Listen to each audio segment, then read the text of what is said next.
from the school unions to talk about the COVID-19 situation that we are living in and getting an update. And I think we will start with Mark from the Public Health Department. If you could give us an overview of what's going on in the town and in the schools, that would be great. Sure. So as far as the number of positive students in the schools, DESI puts out that report routinely. But what we're seeing generally around town is a lot of business-related cases. Some people are going to work while ill. Sports cases are remain high. Early in the season, it was typically hockey that was generating the most number of cases. That still ranks, but we've seen plenty of outbreaks or clusters in soccer teams and other sports, field hockey, for example. The majority of the cases are still social and family gatherings. And we've been beating this drum for months now and asking people to please stay home, social distance, wear your mask, don't gather. And unfortunately, a good number of Danvers residents, or really Americans, have disregarded that advice. And because of that, we are seeing cases skyrocket. We have a very heavy load right now. Our public health nurse, Judith, could not be more stressed out. We brought in some help for her to try and keep up with these, but we are at a point where we can hardly keep up with the positive cases. We don't necessarily see it getting much better unless some very strong actions are taken over the next couple of weeks, or really without delay. So we're hoping to see some changes made. Boston is considering some rollbacks. I didn't hear if they actually had approved them or not. That usually will get the governor's attention, and maybe there might be some changes statewide. Currently, we're not planning any rollbacks specifically just for Danvers. Speaking of business rollbacks, like no more indoor dining, that kind of thing. That's pretty much the overview of where we're at. We're pretty well inundated. I'm sure, like me, lots of you have questions. Why don't we start? Kathy, do you have any questions for Mark? Dave, Kathy? before we jump into that, I'm just wondering if it would be a good idea we have some of that data specific to at least run through some of that data that goes from our last meeting through today. Does that work? And then we can jump into the questions. Okay. So first, we just have a slide showing the overview of the new, well, not so new now. It's about 6 weeks old, from DESI and the governor's office about what learning model would be recommended based on the number of cases that you have in your district. In gray or green, they recommend full in-person. In yellow, it's hybrid or in-person. And then in the red, once you've hit 3 cycles, they recommend hybrid learning. So again, we always continue to say we need to focus, as Mark was saying, on our health and safety measures: hand washing, hand sanitizing, mask and face covering, physical distancing, and staying home when sick. And those are really the key to stopping the spread. And then if we dive into some of the data, you'll see that if we go back to November 13th, which is the last cycle after our last meeting, we had 61 cases in the community, only 2 cases in children under 18 and 0 cases in our school.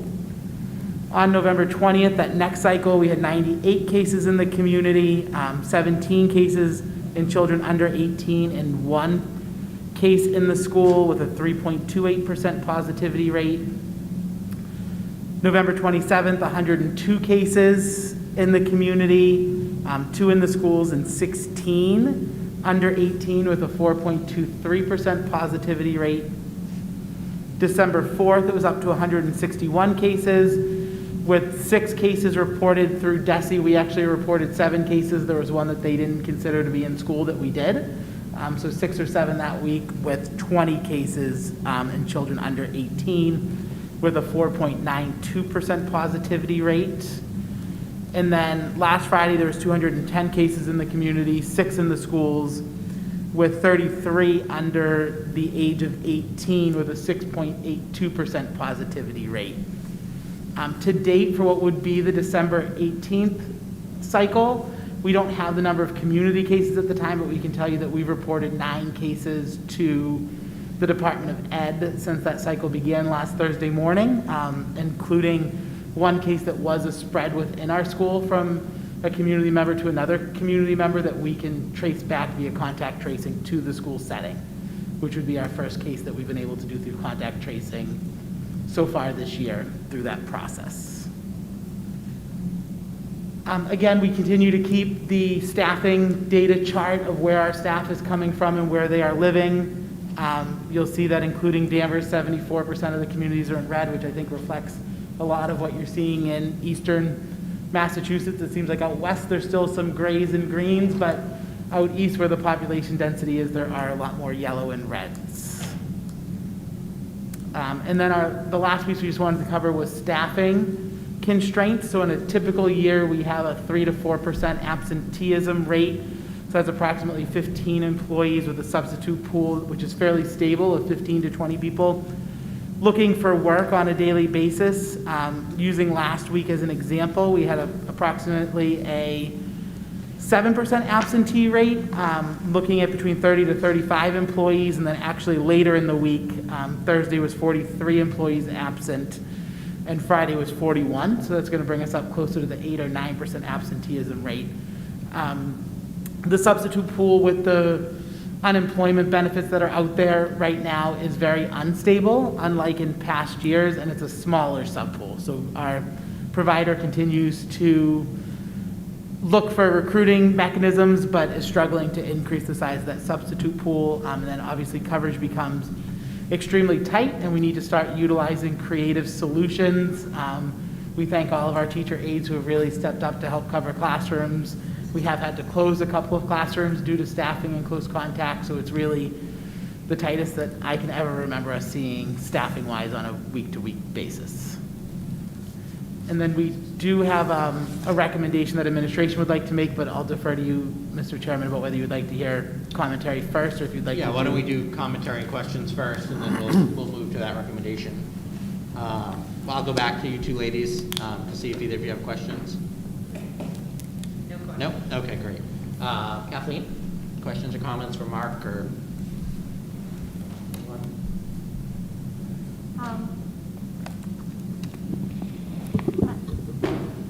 I don't yet. Not at this time. No, this time? Okay, great. Patrick, Pat? do you have anything? Yes. If you can just pull the microphone. Thank you. So a couple things. First of all, I very much appreciate the invitation to attend and speak. I teach in town, so I normally teach at Thorpe School. I teach remotely. I'm a town resident. I have a son who goes to school in town. And just thinking on everything that Mark mentioned and Keith mentioned, it's really making me think about the correlation between community spread and school spread, and really thinking that if our community numbers continue to rise further into the red, as we're seeing under the new metrics just established in November, proactive decisions really need to be made for in-person learning to continue safely for students and staff. And I really feel that now is the time to be proactive. As we're hearing the numbers of the cases, and just based upon, as of this weekend, 20 notices of positive cases were sent out to staff and families. So all 7 Danvers schools have had multiple cases at this point in the 2 weeks following Thanksgiving. These cases also reported follow DESI's 48-hour rule in the updated guidance as of November 23rd. And, because of that, we are thinking, proposing that schools remain closed down to in-person instruction for a week after the scheduled end of the holiday break to avoid a repeat of the surge in cases we're seeing now following Thanksgiving.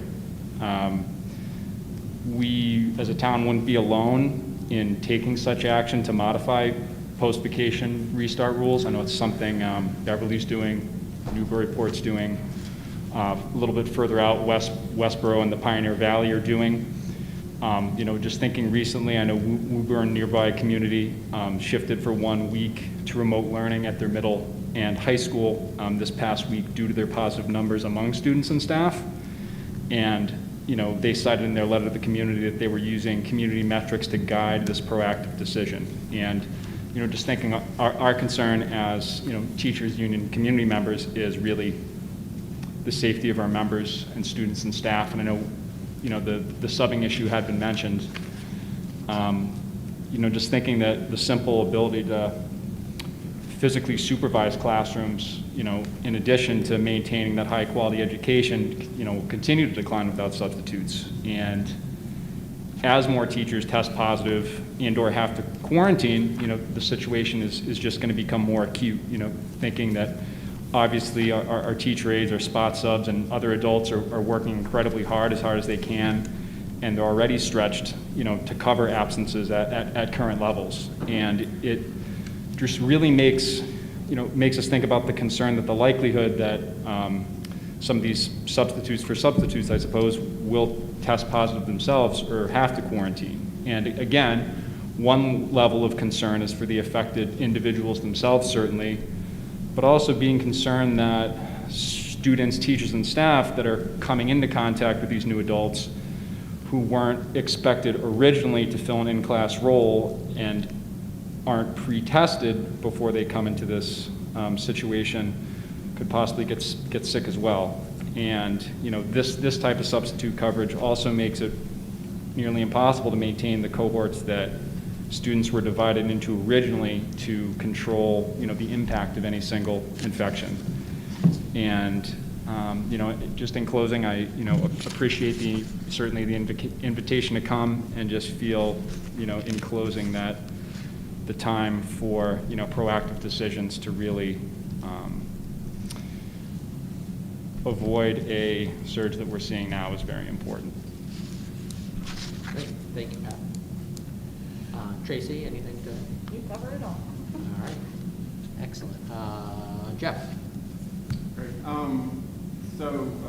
Keith, what is the absentee rate is 7 to 9%? Is that among remote and live staff, or is that one or the other? That's primarily the in-person staff. We've had a few remote absences, but it's, the majority of our staff are here teaching in person, so it's primarily in person. And what's the cost for those absences?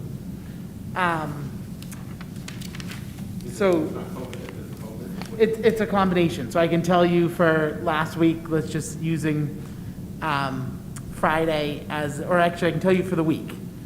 So for the week, we had 68 days worth of teacher time that was used for sick time based on their own illnesses. We had 4 days that were for COVID positive staff members of people being out. We had 64 days of people being close contacts. We had 8 days of daycare closures where teachers or aides had challenges finding childcare for their own. 1 for a school closure, so in the K-12 spectrum, and then 6 for personal days, and a total of 152 absence days for the week from staff members out of the 4 in-person days. So it's truly a community spread issue where the infrastructure of the school, I can move this closer, I don't know if you can hear me, but the infrastructure of the school is being impacted by the fact that our ecosystem that supports educators in particular is starting to deteriorate. So while teachers themselves certainly look like they can teach, certainly because remote teachers are being able to, we're having a problem because the support structure is not there to support them. Is that fair? Right, so and I would say even in a good year, this year would be challenging. So even if we had our stable pool of 15 to 20 people, Yep. This would still present a significant challenge because our absentee rate is, close to triple, somewhere between double and triple what our normal rate is. Okay. And so Mark, then, of the total number of cases that we've had in Danvers over time, my understanding is the good news is that very few, if any, have been the result of in-school. Is that true? That's accurate. Okay, so very, very, very few. So school is still safe as we can make it right now. Most of the transmission is because of sports, social family gatherings, things like that, correct? Yeah, social and family gatherings are common. As I mentioned earlier, sports is posing a risk as well. I wouldn't characterize it necessarily as safe. The Right. last meeting I attended, one of the points that I wanted to make clear is there's no such thing as smoking. Yeah. Okay. We had I believe, the first community drive-through public testing last week. Do we have the results and the positivity rate for that yet? No, we're not going to get a specific positivity rate. But that'll come overall with the normal community numbers that are released next week, correct? Well, yeah, so what we would expect to see, one of the kind of benefits, I guess, other than identifying positive individuals and separating them, is we're hoping that it will actually decrease that percent positivity by just driving as many people through that testing site as possible. Yes. Okay. And last question on that, was that deemed sort of a successful, as you would define it, endeavor to sort of help identify and sort of stop the spread? And because it will continue, there's a few more dates on that, correct? Yeah, off the top of my head, I couldn't tell you the exact number of days, but I think we might have like 5 or 6 more testing days that we'll be running. Okay. The information on that is all on danversma.gov. If you just click on the yellow banner at the top, you can find the information on the testing. Was it a success? Yeah, I mean, there were some glitches in the first day. Yeah. A little bit of a holdup, some traffic. But, yeah, we'll work those out and continue to run this. And, yeah, we'll hopefully start to see the benefits of, like I said, we'll remove those positive individuals who may even just be asymptomatic and just thought, let's go for a test, or bringing that percent positivity. Good. No more questions. Thank you. Great. Eric? Thank you, Mr. Chairman. So Mark, let's see. You said that you attribute the community spread at this point. You mentioned sports and social and family gatherings. Yep. So what sports are we talking about? Like what levels? Are we talking adult leagues? Are we talking non-school leagues? What are you seeing? We've had, there was a couple adult hockey cases from what I can recall. Those were a little bit earlier on. In general, it's been youth sports. I guess I don't know if that has an actual standard definition, but I would just say it was, younger individuals, under 18, let's say. And then, which sports, it varies. Soccer wound up on my radar a few times, indoor soccer. Hockey was prevalent, still is. Field hockey just landed on my desk today. And that might be it. Okay. That's just from recollection. And when it comes to the family gathering piece, we've been saying forever that in order to keep the schools safe, we have to control the community spread. So it's just gone up somewhat dramatically in the course of 3 months. I think you'd agree. And so the question is what's happening in Danvers similar to the rest of the country? People didn't really social distance properly in Thanksgiving. They traveled at Thanksgiving. Just generally getting tired of the whole COVID world and not being as careful. What do you think is happening based on your contact tracing? So, I mean, you kind of mentioned nationally. Anything I would say there would just sort of be conjecture. We all kind of see the same news reports, and in other states where they were more lax with their restrictions, like no mask mandates, and let's just open the bars right up and pack people in there, and all of a sudden they saw incredible transmission. Surprise. I would say in this region, though, just from conversations with a lot of the health directors in the area, it's exactly what I've been talking about this evening. It's the social and family gatherings that are getting us in trouble. It's the sports that are either getting us in trouble or are going to. And in general, that's it. Not too much. There are business clusters here and there where an employee comes to work sick or the employer doesn't do the right thing in terms of contact tracing with the employee, and then they develop 6 or 7 more cases, but those aren't happening that often either. Yeah, so social and family gatherings, though, ultimately seems to be the biggest.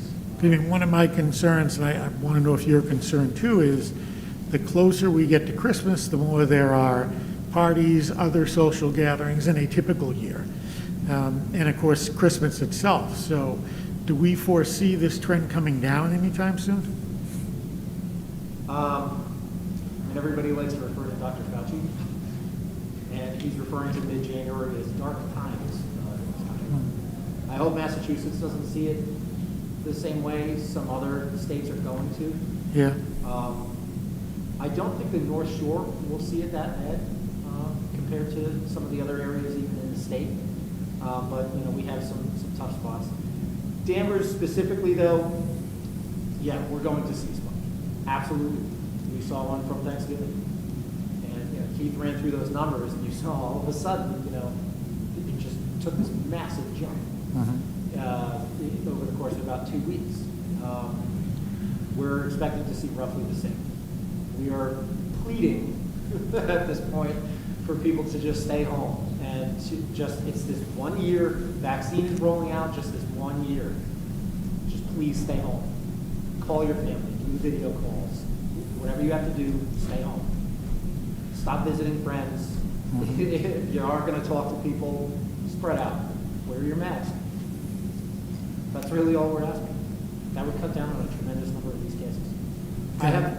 We have businesses in town that have built social distancing into their policies to such a degree that when somebody shows up to work sick, it almost doesn't matter because nobody is anywhere near them.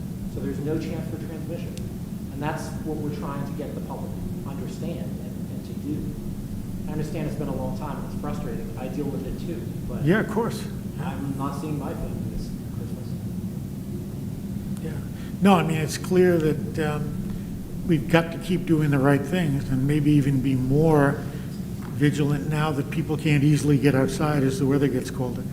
And my own concern, is that, again, the two back-to-back holidays can turn certain get-togethers into petri dishes, basically. So I hope people will be very careful about what they're doing, but I don't know how optimistic I am about that. So that's it, Mr. Chairman. Thank you. Great. Mary Beth?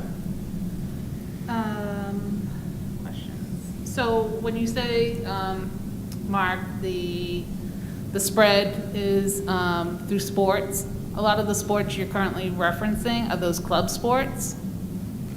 Can you tell me what club sports are? Well, like field hockey, because that's, Yes, so I you meant- just had one that, Yes, I mentioned field hockey. soccer, if Yep. that's still going on, that must be a club sport. Even the hockey, those are club sports currently? So they're not the high school sports, because they haven't started yet, correct? I honestly don't, no, so not high school sports. I don't necessarily know what club sport means. So- It's just a team It's like a- sport, so like yeah. a private league, you mean? Yes. Club Okay, then yes. AAU, right, Club AAU, those private entities, there's no recreational youth sports that are town-run or school-run sports at this time. Yeah. Right, So so- yes, it is club sports then, yes. So with those numbers that you're seeing, are you recommending to those groups to, limit play or suspend play? Well, half of them are in quarantine, but we're looking at any avenue that we can take. That's a discussion that I still have to have with my board. It's getting to a point where when you take one phone call in, and this was, the kind of tongue-in-cheek comment I made about them being in quarantine, take in one call for an ill soccer player who played while positive against two other teams. You have 11 people per team. And all three of them, plus the coach, are now quarantined. So when I'm talking about how that poses a tremendous risk to our schools, it's because those kids in the club sports are being exposed and then going to school, potentially. So, if we miss one of those positive cases, that's all it takes, and then it just mushrooms from there. So yes, club sports, and it's a risk. And then Keith, just back to that slide there on the staffing challenges. Obviously, that's a huge challenge. So who is covering the classes for the teachers or staff that's out? It's really an all-hands-on-deck approach, so our teacher aides have been filling in We have teachers who are spot subbing to cover other classes when they have their prep periods. The principals have covered some classes. It's really all hands on deck. Right. So if we are pulling away, say, aides from particular classrooms that need the aides for the students, then there's a little bit of a deficit going on in that particular classroom. Or pulling a principal covering a class when the principal basically has to oversee the whole school. So right now, staffing is a huge challenge. And again, I would hate to see us be pulling staff when the classes that have that staff need that staff. So I can see our issue with that right now, and it's not, I would assume in the next few weeks, wouldn't get particularly better because there's more and more cases popping up daily. I don't have any other questions at the moment. Thank you. Arthur? The only thing I want to ask Keith is, when we had the one case of school spread, what did we do? What was the response? Well, it was recent, and because of the nature of the classroom where it was, all of the teachers and staff members and students in that classroom had already quarantined and been tested outside of the school environment. If it was not for that, it would have triggered our rapid response protocols to reach out to DESE to ask them to bring out mobile testing, which will be what we'll actually review in part of our regular meeting later on, is reviewing those thresholds for the public. That'll be included in that presentation so that the public's aware as we're seeing more cases what our options are in response. Okay. I'm okay. Nothing else. Yeah, I guess I just have a comment. Mary Beth, thank you for clarifying, because I had that same question, because at least from a high school perspective, you know, our soccer, our field hockey, all that ended a couple weeks ago or more now, right? Probably early November. And hockey and basketball and those sports haven't started yet, because we're going to be having a conversation about winter sports. So I just wanted to make sure we're all talking about the same level of sports. So it sounds like the sports teams that you're seeing are either adult leagues or clubs or things like that that are outside of the school setting. Is that Yes. correct? Okay, great. Okay, great. Why don't we move forward then with your recommendation? So I guess tonight, the administration is coming with a recommendation to school committee for proposed adjustments to our school and our athletic calendar. So we propose to adjust the academic calendar as follows. We propose to shift to a remote learning model on Wednesday, December 16th, which already was a remote day. So essentially tomorrow afternoon would be the last afternoon of in-person instruction, and then starting Wednesday would be remote, returning to a hybrid schedule on Monday, January 4th. And then additionally, that we propose that we adjust the athletics calendar based on the recommendation from Mark and the Danvers Department of Public Health, as well as the public health data at the moment, to postpone the start of winter sports until January 6th. And that, again, on both fronts, there would be a review of the public health data ongoing, as we do with Mark and his team on a regular basis. Okay, great. I'd like to get the unions first to talk about this. Kathleen, any thoughts or comments, questions? Yeah, I don't know if this works, but I would just suggest that Monday, January 4th may be a little premature, given what we heard from Mark and the public health point of view, that we can expect that people will gather with extended family, at least some, during the holidays. And to come back shortly thereafter seems a little reckless from the point of view of people potentially carrying the virus asymptomatically. And as we saw the surge in the 2 weeks following Thanksgiving, I think we should expect, sounds like we should expect a similar surge the 2 weeks after Christmas. So it seems like that date should be adjusted to January 11th to account for a 2-week period where if people are going to, if they've contracted the virus, it's likely to perhaps show itself by the 11th. And even if people are still sick, at least they know they have it then and they can be home and not coming into school and spreading it in the community. So the DTA completely supports the proposal. However, we would think it's more wise to push out the date to January 11th for the reasons that I suggested. Thank you. Pat, anything to add to that? I concur with Kathleen's thinking on that. Tracy? Absolutely. All right. Kathy 1 and Kathy 2? I would agree with Kathleen. I think it's naive to think that families are not going to travel. We have already received messages from families that they are going remote, with the presumption being that they, may not want to get exposed before they do travel. So I would agree, the aides would agree with the DTA to extend that to the 11th.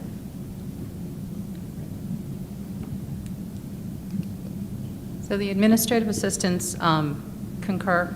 We appreciate the administration providing us the same opportunities that the teachers and aides are given to continue to do our jobs, whether in person or remote. As far as after January, that's up to the people who are far more well-versed in that subject than I. Arthur, thoughts, questions? Should you have a motion first, Yeah, Mr. are we Chairman? gonna- Well, it's not a vote, right? It's just to agree Should with we the discuss it in our recommendation. meeting? Like, 'cause we're not in our meeting. If they're making yet. a recommendation, we have to vote, Yeah. right? We would appreciate a vote. Okay, I misunderstood. I thought when we talked earlier, we were just either agreeing or not agreeing with the recommendation. So I would like a motion. I will move, Mr. Chairman, that beginning on December 16th, 2020, and continuing until January 11th, 2021, that we, as a district, shift the learning model to fully remote. And I would second move that we postpone the start of winter sports until Wednesday, January 6th, pending a review of the current public health conditions and data at that time.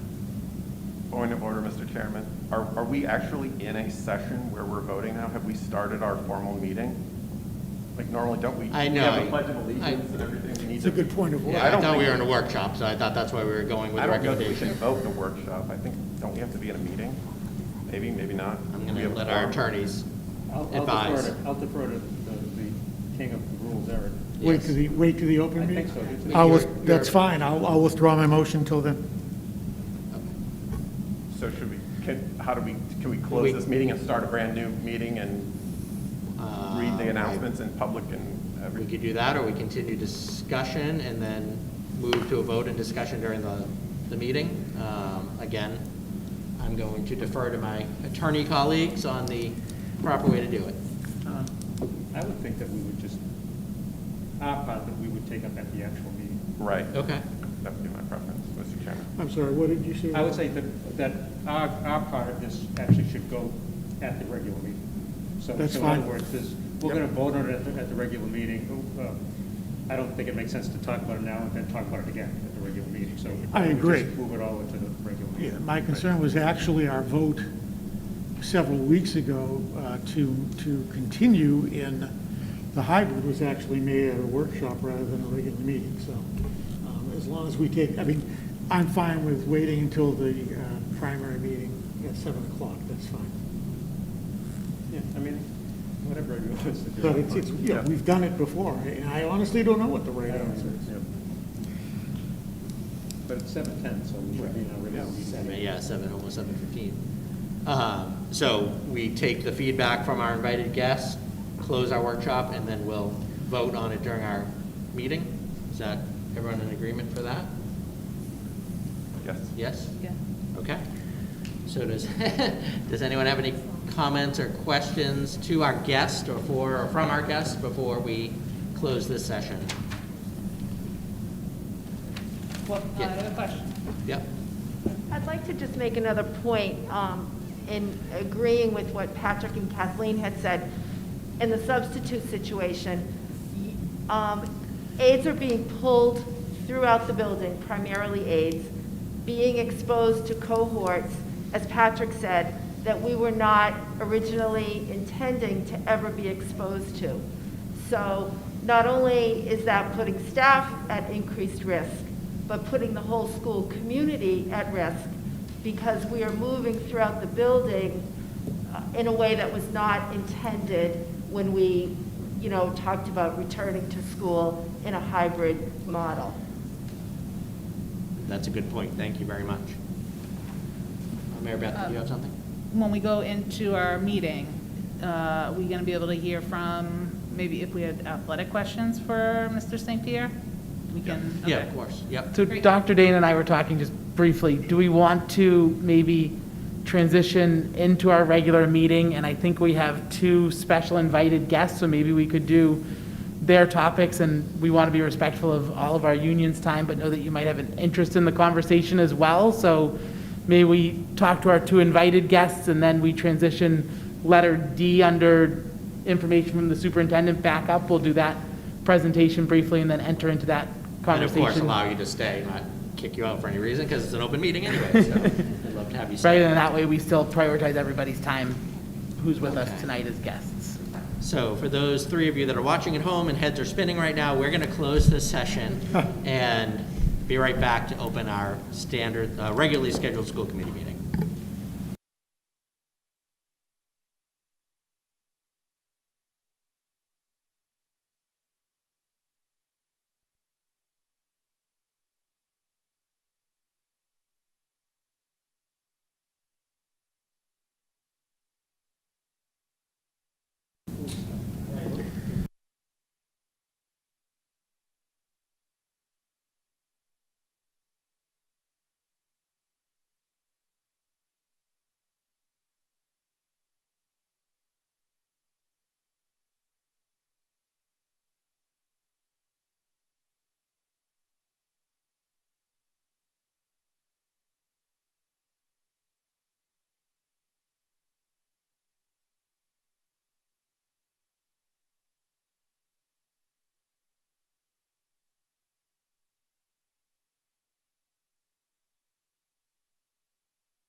Good evening, Danvers, and welcome to the December 14th school committee meeting. We're going to call the meeting to order, as we always do, with the Pledge of Allegiance. I pledge allegiance to the flag of the United States of America and to the republic for which it stands, one nation, under God, indivisible, with liberty and justice for all.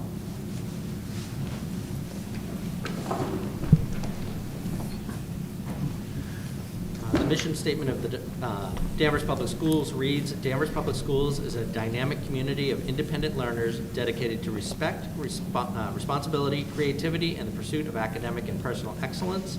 Tonight's meeting is being broadcast on Danvers Community Access Television. Is there anyone in the audience recording the proceedings? There is not. So we will start with items of interest to the superintendent. All set this evening, thank you. An item of interest from the school committee? Anyone? Max is not here tonight, unfortunately, but unless he's hiding. Max is here. Oh, he is, there you are, I'm sorry. I didn't see him. I had the chance to sit in on a meeting with the inclusion committee that Max participated in. We did it by Zoom, talking a lot about the Martin Luther King event coming up. And Max, I have to say I was most impressed by your engagement and what you are doing at the high school with others in terms of the diversity committee at the high school and just what you're working on. And the way you carry yourself is a credit to Danvers High, and we appreciate it. Thank you.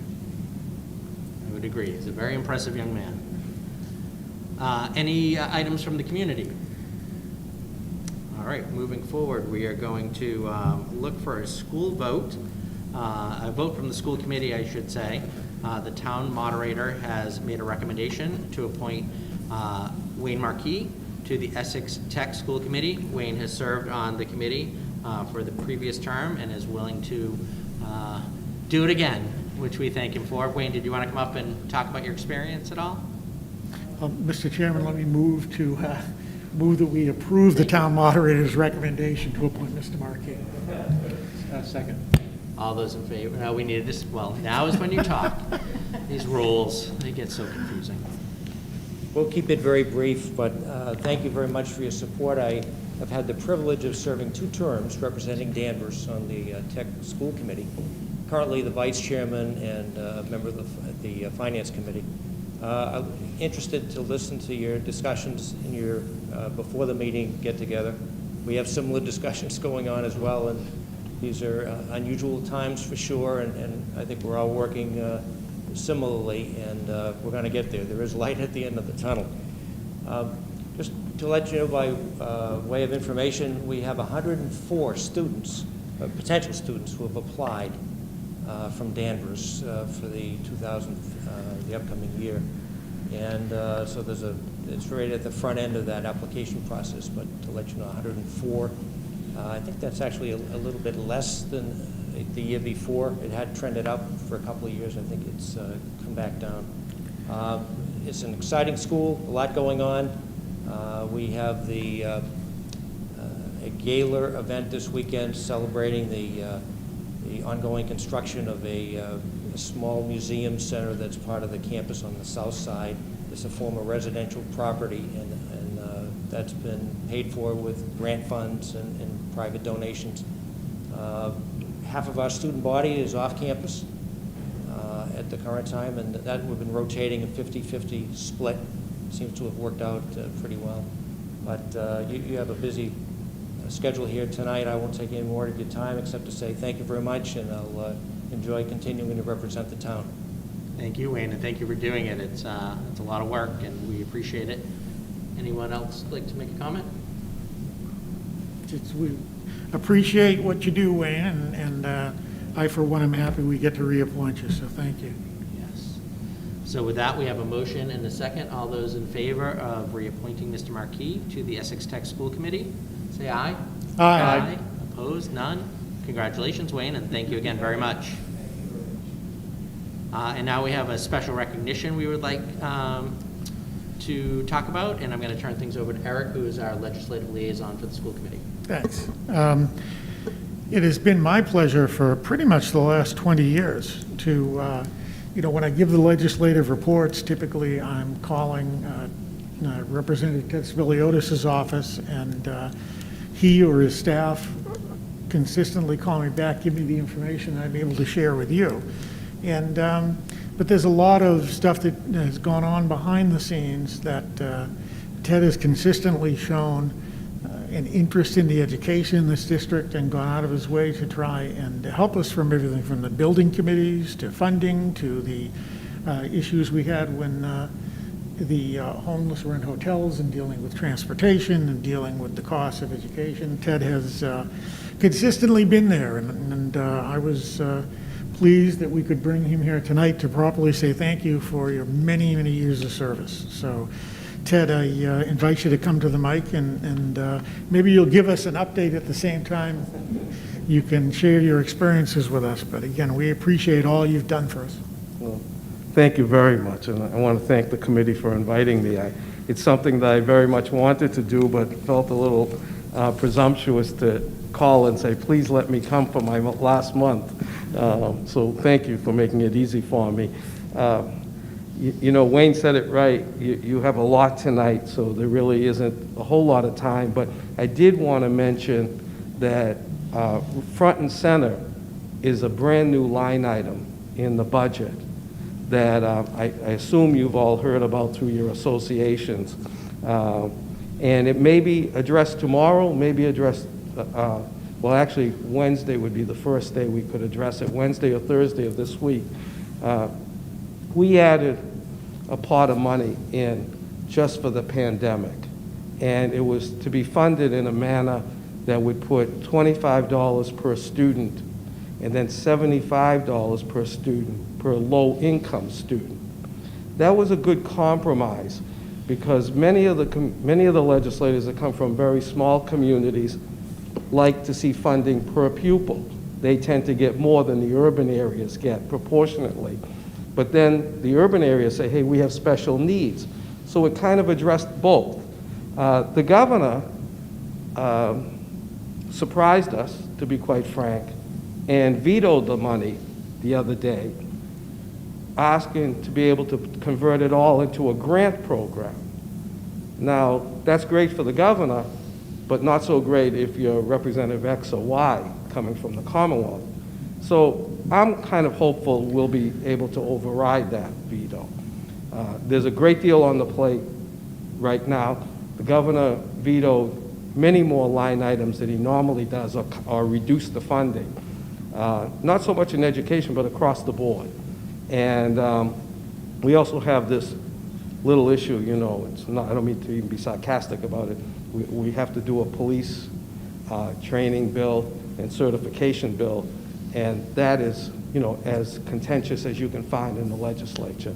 And all of that's going to be taken up before Christmas.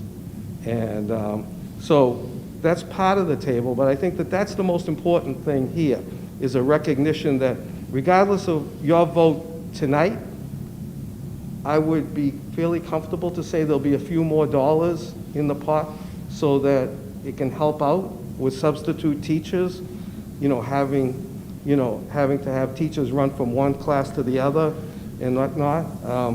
I can tell you that in my point, the one thing that I've noticed the last 3 months is, and call it age, call it what you'd like, but there's a heck of a lot more caring and understanding going on amongst the staff and the faculty and everybody else than you would ever imagine. I mean, we all get into the business because we want to help and we want to make a difference and we want to help educate kids. But I think it really comes to the forefront now how much extra people are doing. I mean, I know teachers that are dropping things off at people's homes. They're meeting people on street corners so that they don't violate going into a home to make sure that they have their homework. They're really going above and beyond. And everybody here has difficult decisions to make. I just want to thank you. I'm not saying this because Wayne is here now, but if you've had the blessing of spending a lifetime at a particular career, you bring a different perspective. And I was extremely proud the last few months when I go around and people say to me, "You're so lucky. You have a community with relatively new schools and relatively clean schools and things you can do that we can't do." And it makes you feel good because those were the decisions that were made, 30 years ago. We had to begin with the elementary schools and work our way up through the system. And they're paying off today. We don't remember them, these buildings don't talk, but those of us that were all a part of it remember what it took. And to actually do it without ever having to do an override, that's almost unheard of in the Commonwealth of Mass. So it's really a testament to you folks and to the town itself for what we've put together to get through this crisis to this point. And everything else is really just, small potatoes. Whether we go 1 week longer, 2 weeks longer, let's be realistic. All of that, is all part of how do we do it as safe as possible with maximizing the opportunities for the kids and doing the right thing for them. But they would not be at all as easy as it is, even though how difficult it is, if we didn't prepare for things like this. So thank you so much for having me. I wish you guys the very best. Can't tell you I'll be back again, but you never know.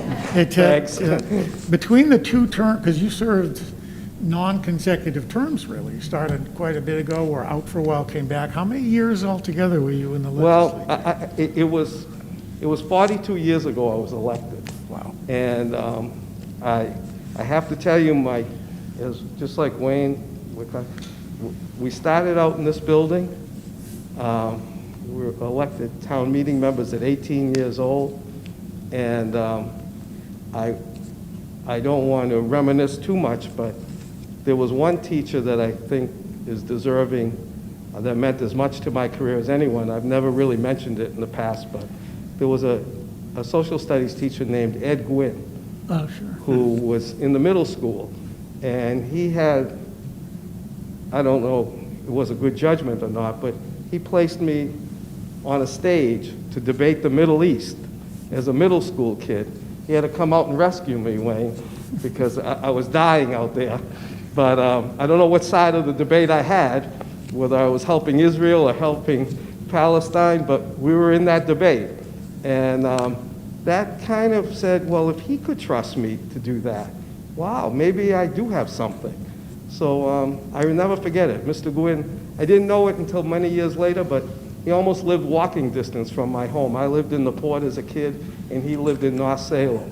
So just a hats off to him. So thank you. No, thank you, Ted. It's been a pleasure. I don't know if my colleagues... Anyone else? Arthur?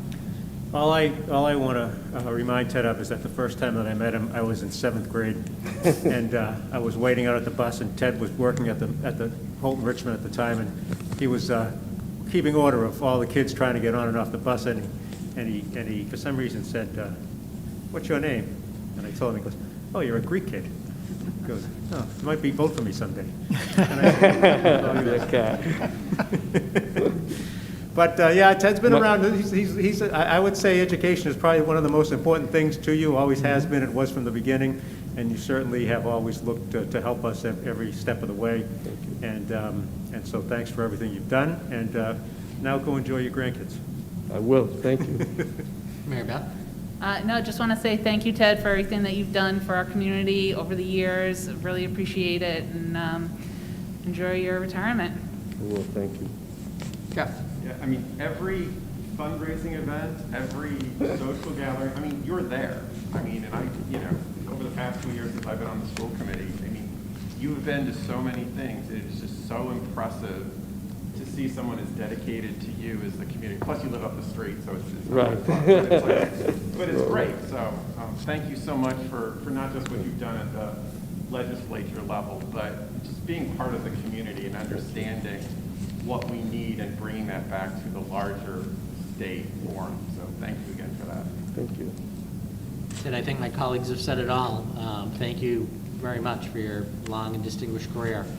You've done a very lot for our community, and we appreciate it very much. And best wishes for the next chapter. Thank you. You guys take care. We got, Thank you so much. We got,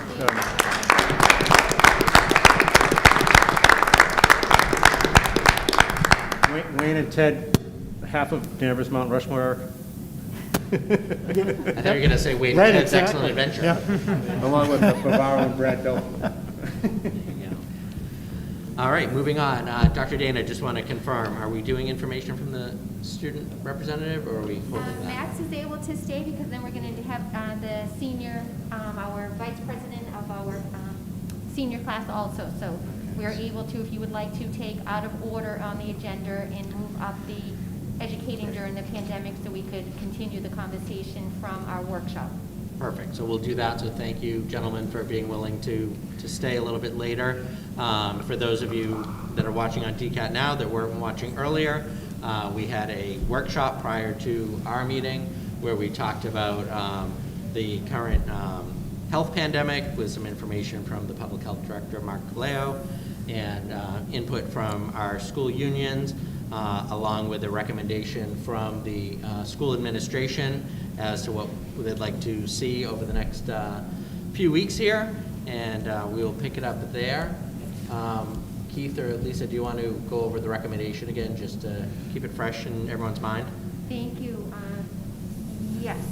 Do we want to go briefly through If the? it would be okay if we could set a little bit more context so I feel like you have all of the information before Absolutely. your vote. As you said, for the workshop, we really talked about the data with our public health director, Mark Kaleo, and just a quick, we won't go as we would have originally thought, but to share what we have been doing over the last month. Yes. So again, we're looking at being an equity-seeking district and having the physical safety, the emotional safety, the equitable learning environment. The next slide had, again, we want to keep re-emphasizing our mitigation strategies of wearing our masks, physical distancing, hand washing, sanitizing, and staying home when sick. The next piece is that real overview. So along with what we spoke about at the workshop, we have our K-1 students came back to 4 days per week after Thanksgiving.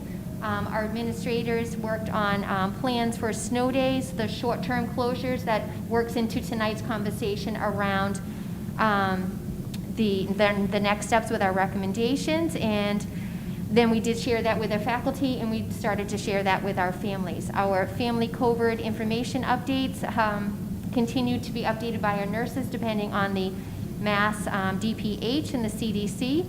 The Massachusetts Department of Education has the Binax rapid testing, which Danvers is now part of. And then looking into the future, the equity pieces, we will really have a larger presentation at our January meeting. So with that, I'd like Keith and Mary to talk briefly about each of those points that will give you the full picture as you begin to discuss your vote. Great. Whoop, I think we might be stuck. Sorry about that. We could hear the Yeah, background. so, as we presented at the last school committee meeting, we told you about our plans for returning all our kindergartners and first graders back to school, and we were able to do so after Thanksgiving this year. So, 2 weeks ago, all the kindergarten and first grade students came to school for 4 days a week. They were in Monday, Tuesday, Thursday, Friday, with the remote Wednesday happening. So we were able to do that by creating additional first grade classrooms with 5 elementary certified teachers who were working in specialized roles in our district. And so then we moved them into classrooms and reduced the number of students in the grade 1 classrooms so that we were able to open those classrooms safely. We also increased our instructional time in grades 2, 3, and 4 by 30 minutes a day during the remote learning time, the hybrid students' remote learning time. So to make this, it really took this work took the whole community to do that. So we were using our social workers, our instructional coaches, our elementary curriculum director, Julie Posnack is teaching, as well as our elementary librarian. We have one of our instrumental music teachers, band teachers, is working too as well, teaching science. And our teacher aides, again, stepped up to the plate and really helped to make this work. it really is, it emphasizes, or it really shows, it brings to light how we really are working together for all our students. So we're really pleased with how we were able to do that, and thank that everyone in our school community giving our kindergartners, first graders more time in the classroom and getting more success in their learning, as well as the more time for the second, third, and fourth graders during the remote learning time. Thank you. And next, Keith will talk about a lot of the logistics in our management and operations. So I guess as Lisa did say before too, we are sharing with families and faculties, and we'll be sure to forward all of those messages to you around the snow day and short-term closure schedules, and working to establish routines that hopefully reflect what kids are used to doing on those scheduled days, so they can continue that work in the remote days to make it seamless as possible. Family COVID information sheet, we do continue to update this and link it to all of our letters around positive cases. Recently, per the CDC and the Massachusetts DPH, the quarantine has changed, and there's now 3 options when it comes to quarantine and testing out. That does provide for some reduced timelines. So in option 1, you can actually get released from quarantine on day 8 for students who have no symptoms and have a negative PCR test taken on day 5 or later. Option 2 is releases from quarantine on day 11. After 10 days of quarantine and no symptoms, both of these require you to continue to monitor symptoms until day 14.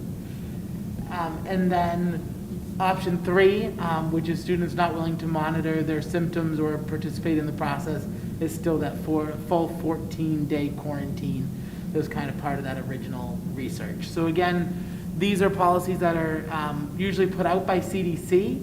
The Massachusetts Department of Public Health then typically either adopts them or does not. It depends on what comes out of CDC, what they choose to do.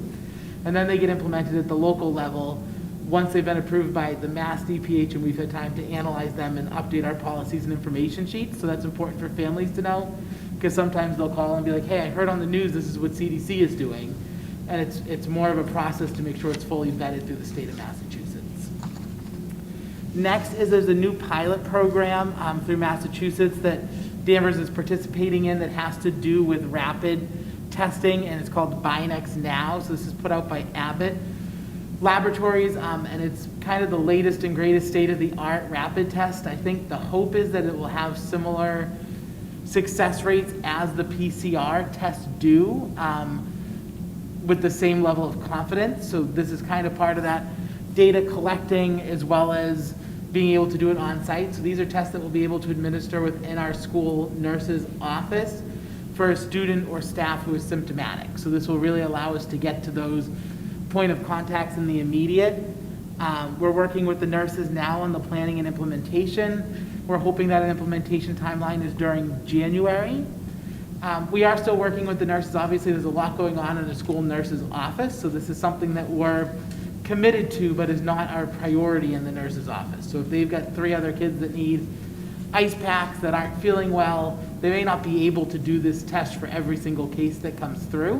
And really, we need to be able them to prioritize to do all of the contact tracing and all of those other functions that they help with. We're still waiting for additional clarification on disposal of hazardous items. I'm still waiting to receive the actual testing materials.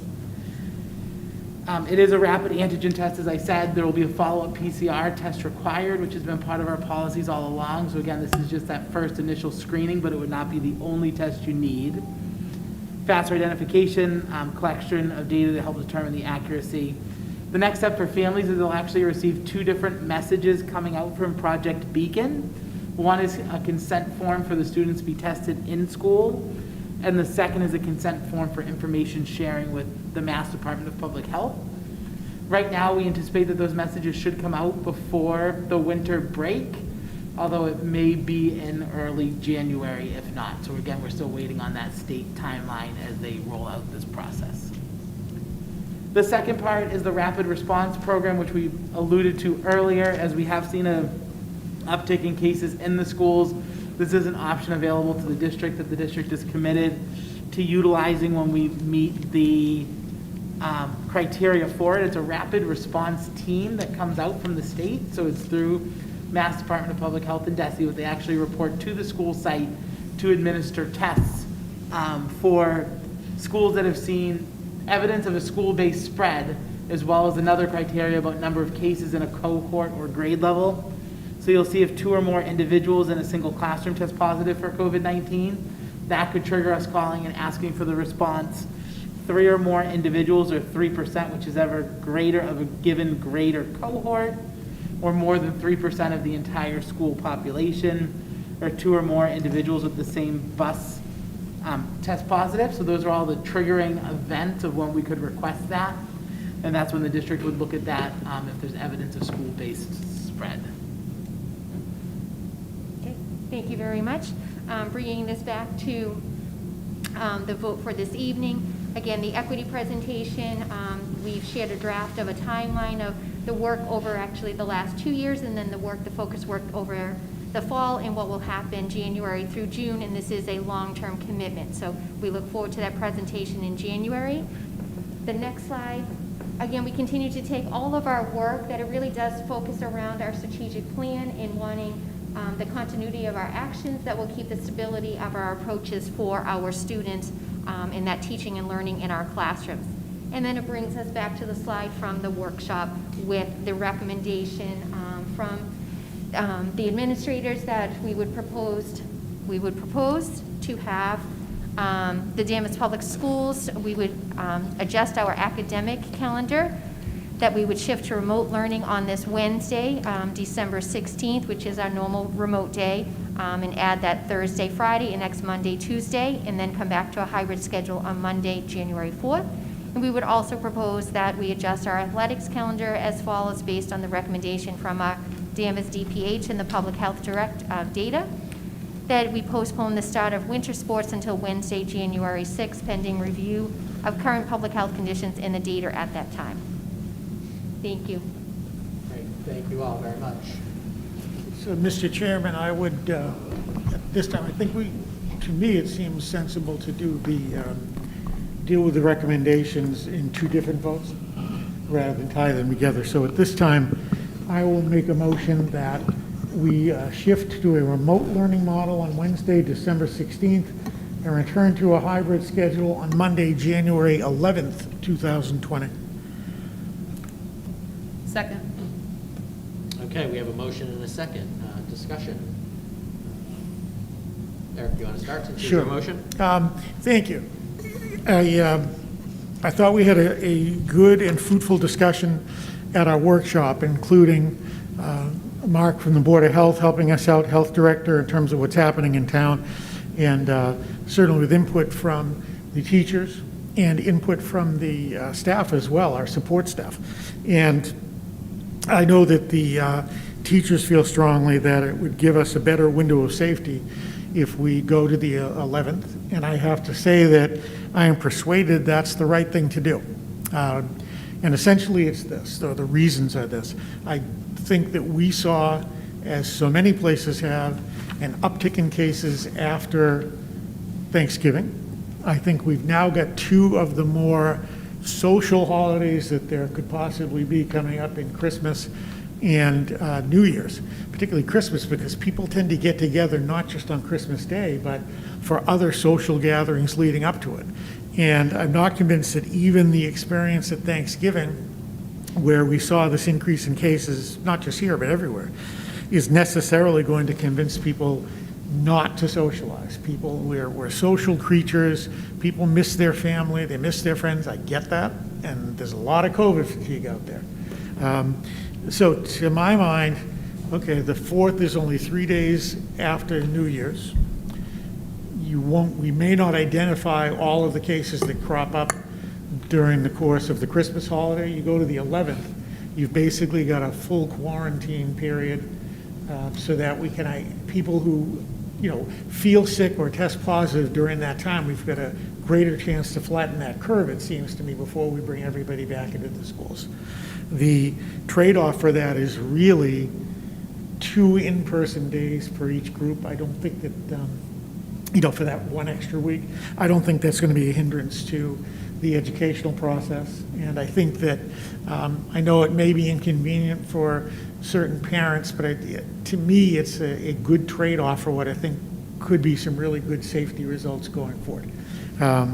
Right now, we've been lucky that we haven't had a lot of cases that we can attribute to in-school spread. But it seems to me that the more you get community spread, the more you have that risk of sort of, cross-pollination. So everything we can do to help the community spread down is going to help us within the schools and vice versa. So I think that extra 7 days, which again is really 2 educational days per cohort, basically, except for K1, I just think we get a lot of bang for that buck, so to speak. So, thank you. Mary Beth, you seconded the motion. Would you like to go next? So just curious, when we go remote, what does that look like? When we're fully remote, what does that look like for the hybrid students that currently are in 2 days a week? Like, is it live teaching? Is it just assignments? What is their day gonna look like fully remote now? So I'm going to do the broad piece, and I'd ask Keith and Mary to fill in some of the details. We really worked with the administrative team and teacher leaders of looking at, and for parents and for the families, that it would be seamless. So if whatever your hybrid schedule, for the most part, look like, you would be following that with the links and working with your teacher, or at middle school and high school, the number of teachers that you would see while you were here. That's the big picture overview. Mark. Thank you, Mark. I did not. Yes. So I think, again, to keep the schedule easy for our students to understand and parents to understand at home, we're going to keep things the same. So if you're in a hybrid day and you're supposed to be in school, you'll be following your in-school schedule. If you're in the hybrid model but you're on a remote day, you'll follow your remote learning schedule, so that we keep it even. If you're at home on a Wednesday, you follow your Wednesday schedule. Okay, so if you're cohort A, Yeah. and you're supposed to be in school, instead you're following the links. Are the links to Google Meets? Are they live, like, instruction? Or is The it links will just- be in Google Classroom, in their Google Classroom. So it's just going to be, will it be a assignments versus having the teacher? Nope. If in you're front of in them? school and you're in the hybrid model, you're hybrid in school, you will have a full day of instruction with your teacher. So you'll just be virtual, but you will be having a full day of instruction with your teacher. So there'll either be a teacher teaching virtually Yeah. to the class, that cohort, Yeah. or a video teaching that class. Is that, or is it Well, going to if be a you're, teacher? again, if you're supposed to be in school, you'll have a teacher in front of you teaching live. Okay. If you are in the remote part of the hybrid model, you will be following your remote schedule. So checking in on the times that you're supposed to check in with your teachers, and then also having some of your asynchronous work to do, as you would normally do. Okay. And then what about special ed students? Yep. They will be following the same service schedule with their special education teacher, Virtually? virtually, yep. So there'll be full learning days. It won't, Yeah. right, we want to make sure there's clarity. It won't be like last spring where it was it'll be a full scheduled school day. Right, Like right. as far as Yeah. remote. So kinda their like it is for- cohort day, they're going to get live instruction Exactly. through the Google Classroom with their teacher. Yeah. And on the days when they would be doing remote work, that will be remote work. With Wednesday also being Yeah, the Wednesday. the check-in yeah, check-in, Wednesday. yeah. Okay.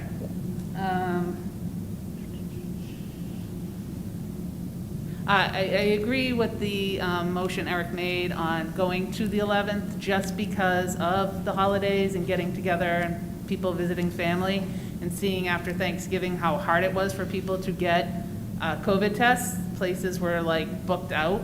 So I think coming back, if people are traveling, coming back from, because it's also a vacation week in there too, if families are going to get tested coming back, they may have a challenge getting tested to be back on the 4th. So I agree, giving that extra time gives extra opportunities for families to be safe and for all of us to stay safe. That's all I have. Arthur. I think that one thing that we know obviously is that the kids need to be in school. The evidence is almost unanimous that that's the case, scientific and medical. And over the long term, that's what needs to be done. That said, I don't really have an issue with using the 11th. I think that it's a special circumstance. We have the holiday, 2 holidays, as Eric said, although I don't know. I don't think it's going to be a big party here, but I could be wrong. And giving, we haven't been lucky, I think, to not have school spread. I think we haven't had it because of what we've been doing. Yes. And that goes for pretty much schools generally all over. And I think that will continue in that way. And even when we see the notices that come out, usually it's the person has been in school for 3, 4, 5 days, because people are following the rules. If somebody's not feeling good, they're not coming in. So it's all worked really well so far, I think. I mean, as well as it could be. I mean, obviously it's not what anybody wants. I'm not really overly concerned about something happening with school spread. If it does, we have to deal with it. I am concerned about the substitute issue, and I think that that's another problem that maybe can be helped a little bit by extending this out to the 11th. And quite frankly, Kathleen and Patrick made good points. I think that I would vote in support of Eric's motion. Jeff? I would tend to support it, but I am curious, can we just go through the thought process as to how we arrived at this decision for these particular dates and why we chose the 4th versus the 11th versus after Dr. Martin Luther King Day or something like that? Can we go through that process as to why we chose these dates? Do maybe the big overview again and then ask Keith and Mark with the details of looking at the data and where the virus does change. So starting, I think, I'll say more conservative with what we know as of today. And we do have a meeting planned for December 30th with Public Health to do an assessment there. But again, all good points that have been made here, and this is part of the process to hear all sides. But that was the basis of coming with the 4th and the 6th versus coming with January 11th.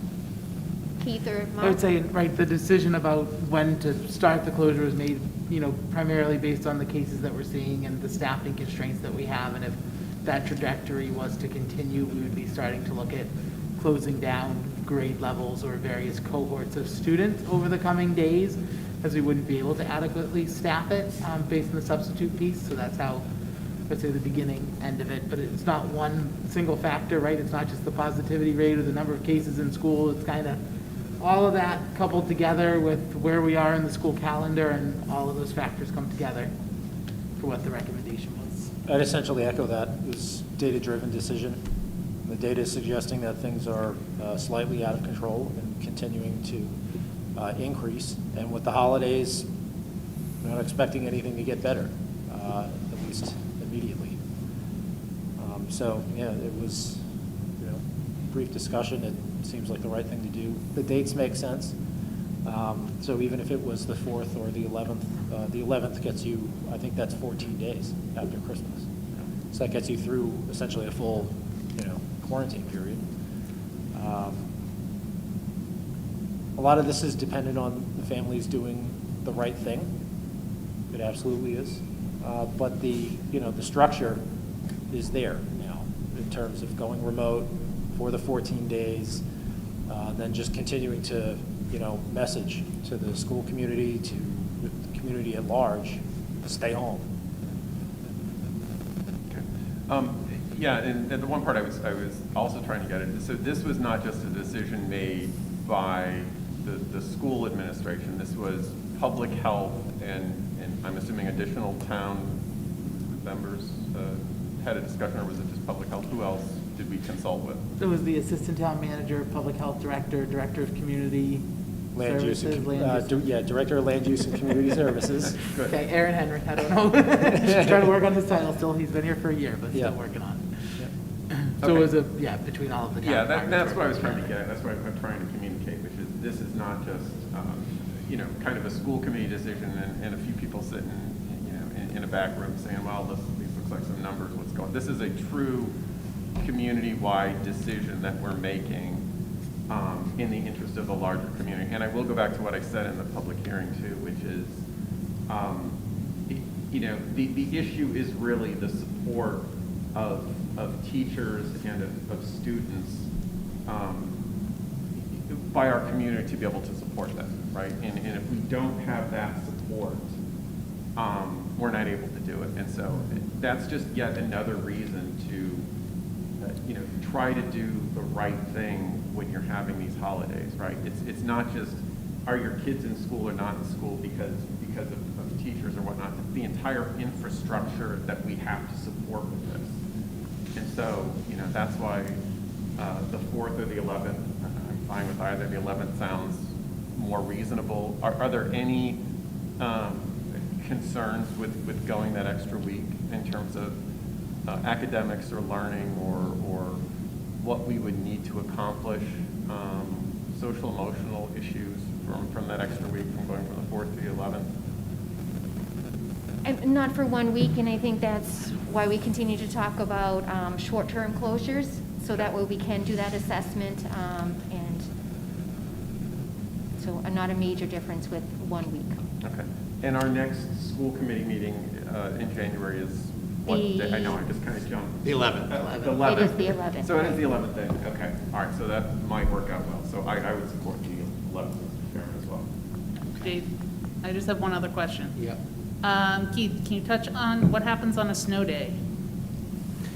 Same thing as it's going to happen with the short-term closure.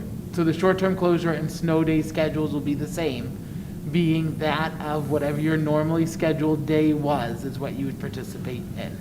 Okay, thank you. So there is no snow days for this school year, as we knew them in the past. School will happen. It will just depend on where you were. You will go virtually, correct? That is the plan, yes. Unless And I think all obviously that, it's a blizzard or something. right, yes. And all of that, it works into the same piece of what we talk about, sort of as the short-term piece of it. If it is about closing a classroom, closing a grade level, or closing one school, we need this flexibility. So putting snow in there made sense to look at it all together for this year. And the state is really looking at it at the moment. It is only for this 1 year that they had discontinued that program prior to this year, prior to what we're working in under the pandemic.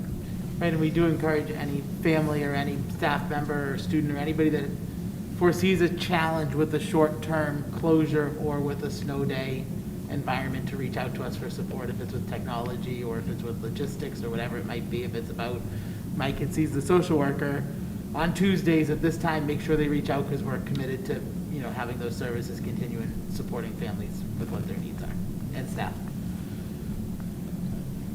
Yeah, coming into this meeting, I was concerned about coming back, because of what we experienced with Thanksgiving. We had all these great, thoughts. We're going to bring our younger learners back, have them in school longer, based on the data that we had at the time, which made perfect sense. But then, as we learned, people were not following the social distancing guidelines during Thanksgiving, and I don't think they're going to do it during Christmas either. I know we're going to keep, you mentioned this as a separate item, Eric, but I'm going to bring this up because my concern is, and I'm in agreement with coming back on the 11th, but if we're doing that, I don't see how we can bring sports back on the 6th. I think we need to bring back on the 11th as well. And Andy, I don't know if you want to weigh in on this from a scheduling perspective, but I can't see how we're closing the schools to prevent spread during that time frame, yet having sports. So I'm hoping we can still start sports on the 11th and get all of our games and things in. I know it's 5 more days of waiting, which stinks, just like the fall sports had to wait. It was delayed. I don't want to do that because I know the importance of sports. But I just have a hard time with reconciling the fact that we're not in school, yet we'd be playing sports. So, I don't know, Andy, do you want to? Oh, it's a valid concern. It would be. Do you want to just go to the microphone? It is a valid concern for sure. The scheduling at that point would be a little trickier. Obviously, we'd work and do whatever we can to get the games in. You know, that would be the goal, because when you start, you have 2 weeks of practices before the games start. So that would have to be factored in. So then you're talking end of January when you're starting. The seasons end the end of February 22nd, I believe. So you're cramming it in a little over a month, and there's no wiggle room on the back end because of the Fall 2 season starting right out. So the winter actually, I think, ends on the 21st of February. Fall 2 starts the next day, the 22nd. And like Fall 1, there's no playoffs or anything like that for winter, correct? Correct, yep. Okay. And what was do you remember roughly, the amount of playing time there actually was for fall versus what there would be for winter if we start on the 11th? The fall, I believe, was the second week of October through November 20th, I believe. So whatever. So about the same then, yeah, roughly. What was the date again? The start date was earlier. The gameplay started on, I believe it was like the 9th of October, the 16th, one of those. And it went till when? November 20th. Game started. Oh, okay. It's like 5 weeks. Yeah. Yeah, so it As would be opposed slightly to shorter. 3 weeks.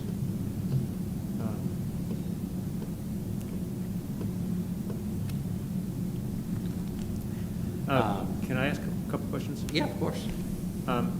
Talk about how things went with fall sports, the cross. How did that all work out?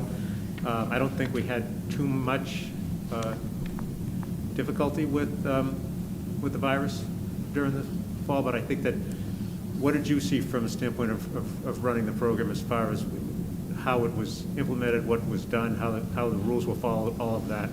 Because I think, Mark's talked about some, club sports, and I feel as though we really went the extra mile as far as, and as did the other schools. So I'd just like to hear from your perspective, though, just because what I hear is anecdotally. Yeah, overall, I think it was extremely positive. And that started right from the very first coaches meeting that we had in terms of hammering the points home, hammering home what we need to do to make this work.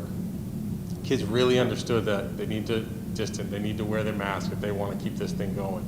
And we always framed it in a way that it wasn't just to get through the season, it was to get through, because a lot of our athletes are multi-sport, to get through the future seasons, the fall 2, the winter, the spring. The only way you can do it is to play by the rules and do what we're asking you to do. Coaches were phenomenal in terms of overseeing that and enforcing that from an accountability standpoint.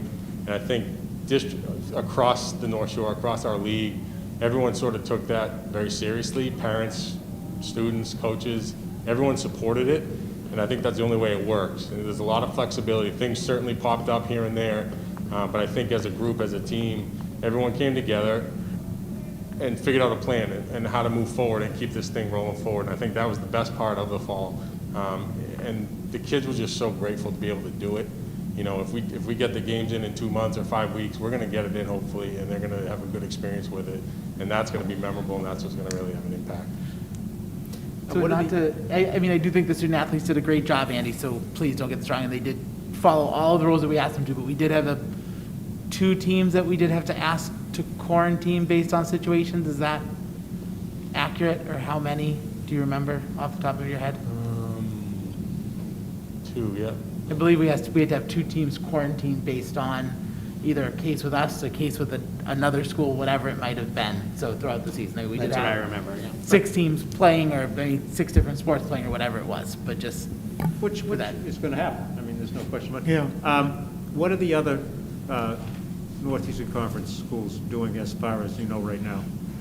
In terms of start date, about half and half. Okay. Right now, half of them are starting today or started today. And a couple of them are canceled. The Lynn schools are canceled for the winter season. Who started already? Or who started today? Beverly, Gloucester, Marblehead, Masconomet, Peabody, and Winthrop. All right, and do I also understand you guys, can you tell me, is Beverly off? Is Beverly doing something similar to what we're doing? Yes, through January 11th, yes. All right. So I don't necessarily agree with Dave on the issue of we can't start sports before we start school, because for a couple of reasons. Number one, sports go on when we don't have school all the time anyway. But number two, we're dealing in smaller groups in specific areas who are easier to make sure that everybody's following the rules, and it's not the same as just bringing everybody back into school. So I don't necessarily think that we can't start it before. I think, for example, if we started it on the 4th, we'd give them another week, make a 4-week season instead of a 3-week season. I think it makes a difference. So just my thoughts. I don't obviously, you know, I asked specifically about Beverly because I know they're doing kind of the week on each side of it too, and they're going to be doing sports starting now, and they're going to go through the whole process like that. So Isn't Beverly also in the yellow? We're in the red. Yellow's red means nothing. I know. So that's my feeling on that. I don't necessarily think we need to wait till the 11th. But whatever anybody else thinks is fine. It's just Andy, my- are all sports in? I have a feeling like our friend Max is probably not able to wrestle. Am I wrong there? or- Correct, no, that's correct. So the MIAA approved all sports except for wrestling, which was moved to spring, basketball, cheering, which was moved to spring, and winter track was moved to fall 2. So basketball is going to happen, but basketball cheering is going to happen in another season? Yep, from the competition standpoint. So they view the basketball cheering as the competition side of it, where they go to the competitions and compete Not for a the score, games. versus cheering at the games. Okay. All right, that makes more sense. Any other questions, Randy? I have a question. So when teams practice or try out, are the numbers like reduced for sizing? Like I know in the beginning, in the fall, they had certain like groups like field hockey, like certain groups could practice together, but not the whole team before they were playing games, or was that preseason or something?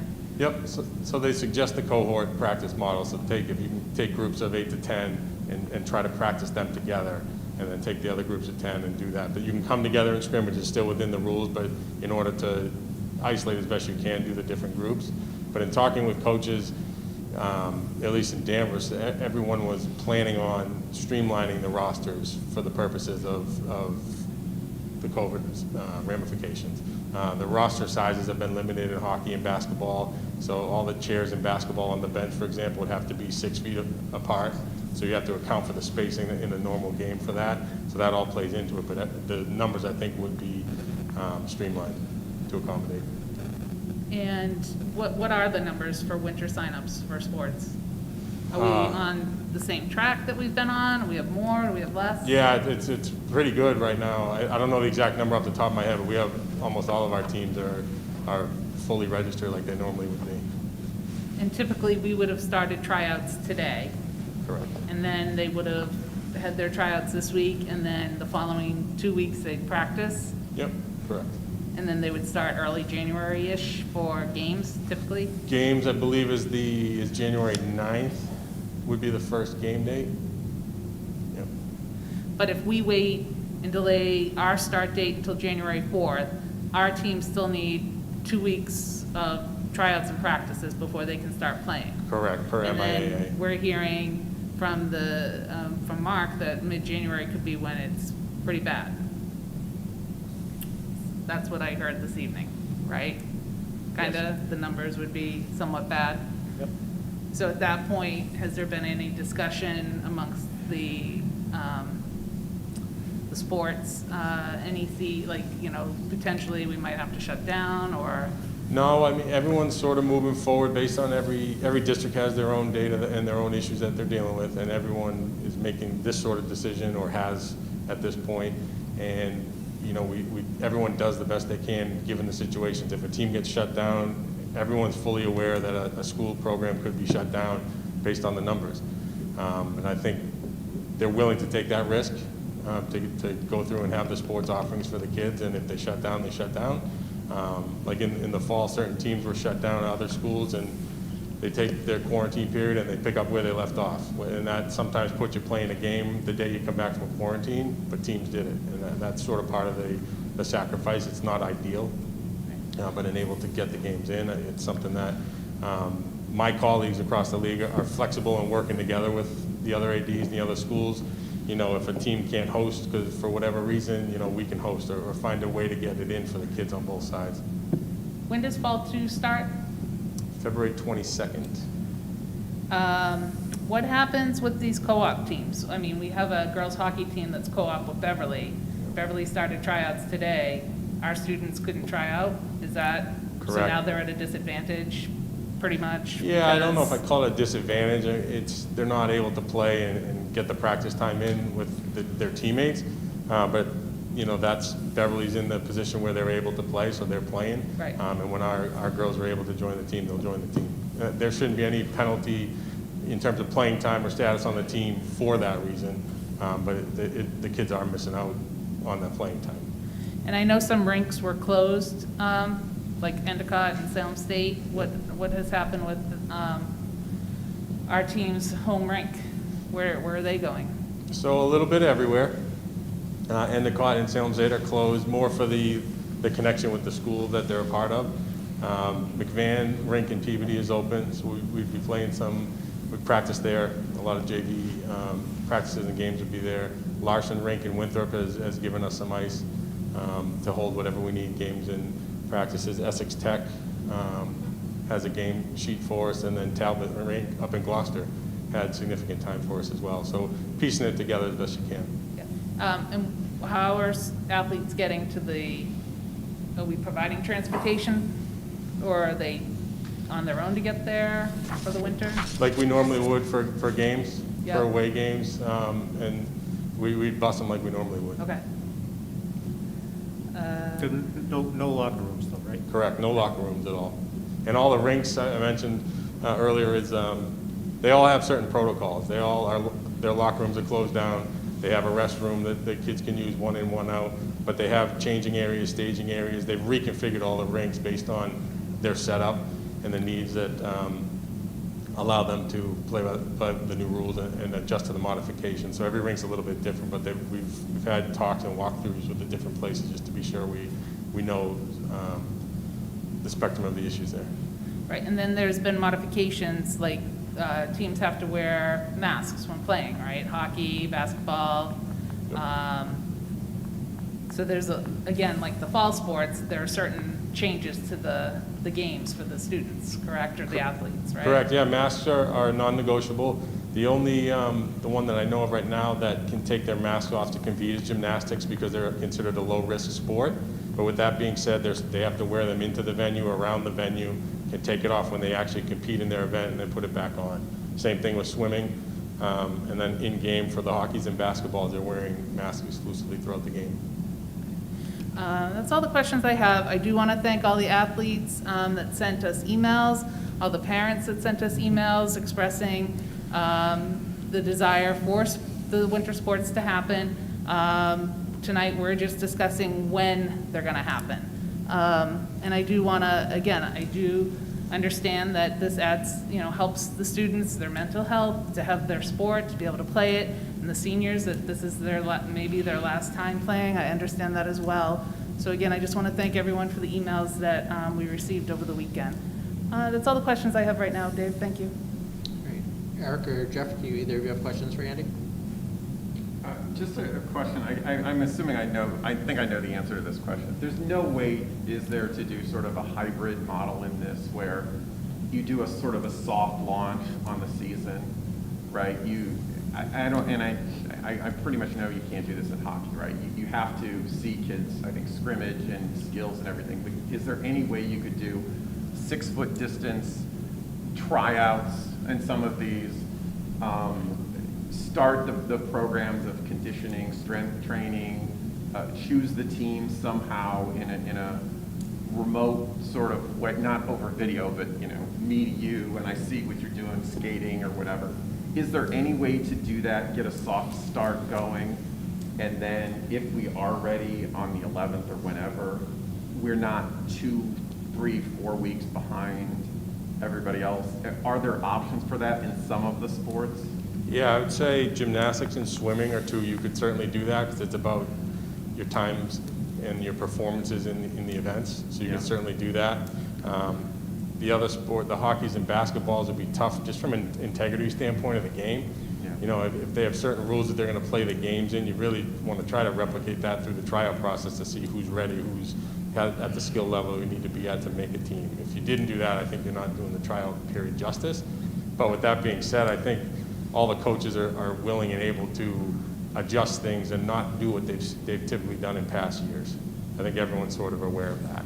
And it's really a learning and adjusting year. It's not a year to win a state championship. They all know that, and that's why they're willing to make the sacrifices in terms of their roster sizes.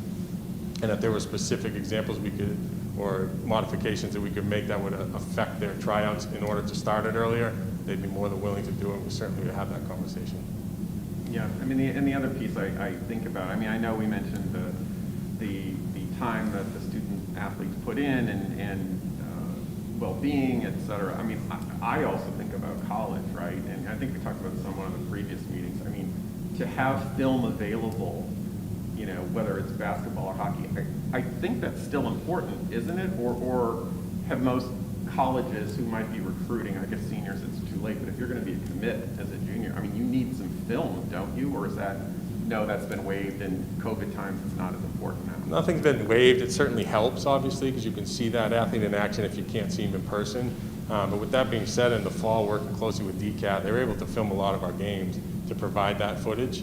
But college coaches, having talked to some of them that came to games, I think they're relying more on the coach and their recommendation at this point, because they're all in the same boat. They can't go to any schools right now to really recruit, especially when things go indoors and you're at off-site venues. The restrictions are you can't get in at all.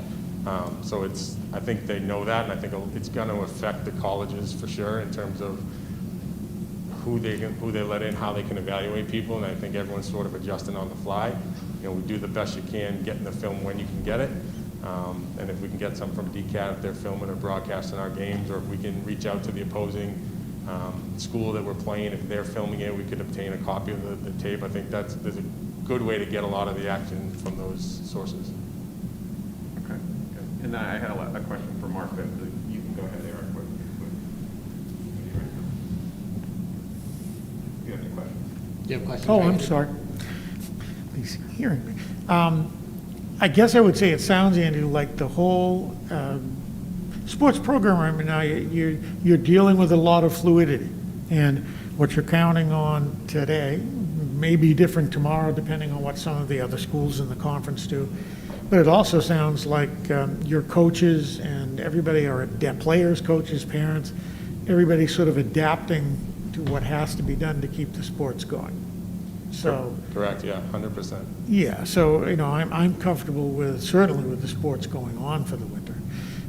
In terms of the date, Mark, I think, and Keith and everybody, I think this was again that date you recommended was the 6th, and that was, I presume, in sort of that same process where everybody, all the stakeholders, so to speak, got together and worked together to come up with a date that seemed sensible from everyone's standpoint.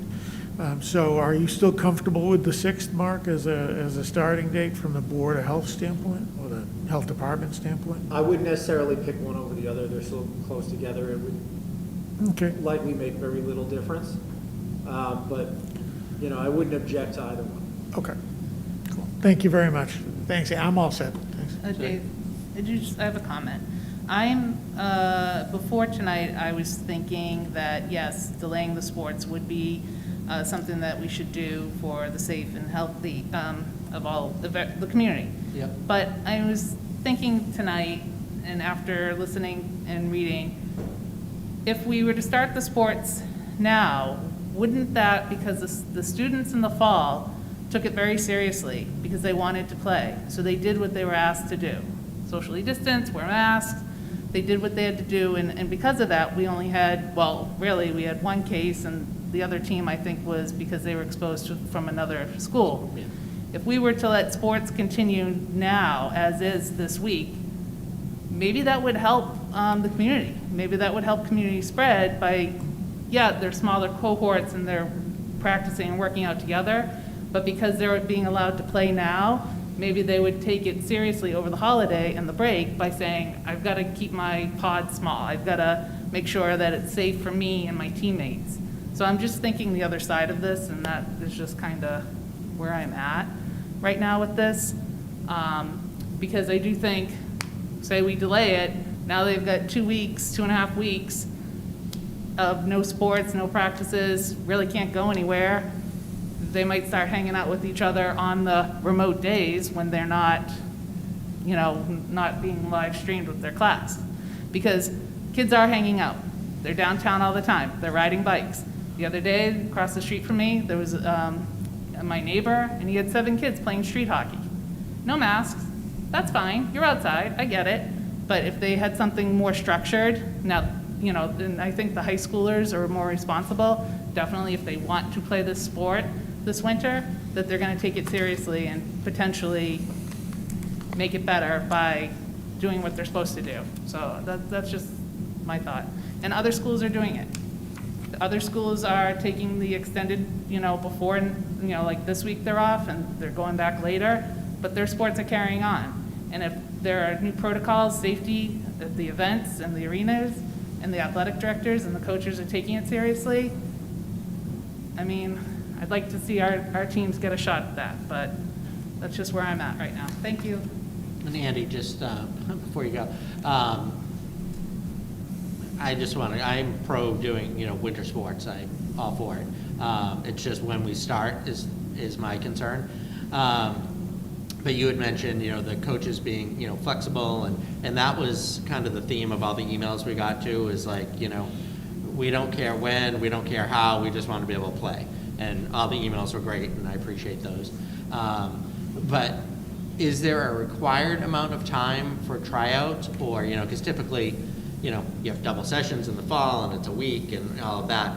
Could they do tryouts in 2 days? Is that doable? Sure, every team's different in how they evaluate, every sport's different how it's run.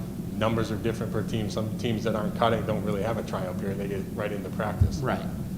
So I think every team's different. The only thing that we're bound by is the MIAA rule, the practice rule before competition is 14 days. So we'd have to abide by that before the first game competition. Okay, so you have to practice for 2 weeks. Okay. Right, and that's from the sports medicine committee, so it's a obviously safety-driven measure. Okay.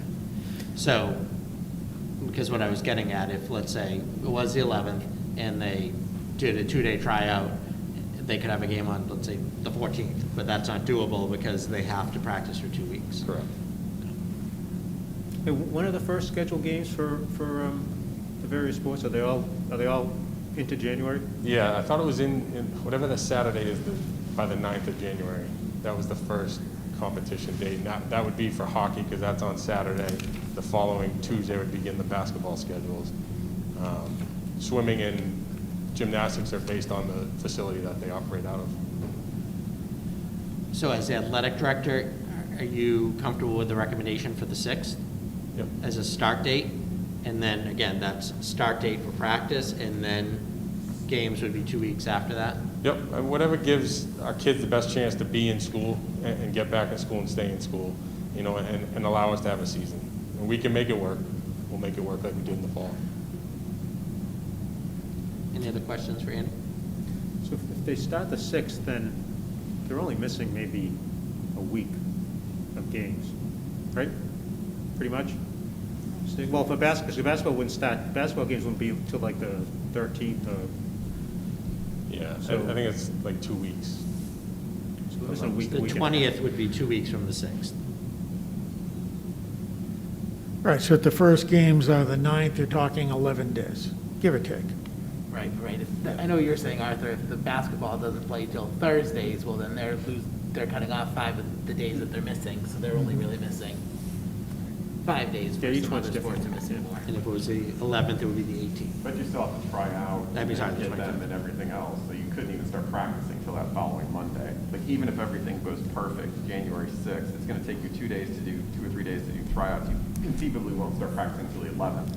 Well, are tryouts included in that practice period? Correct. Okay, So so, tryouts are included in yeah. the practice period. Yep, first day of the allowable practice usually begins the tryout period for teams that have tryouts.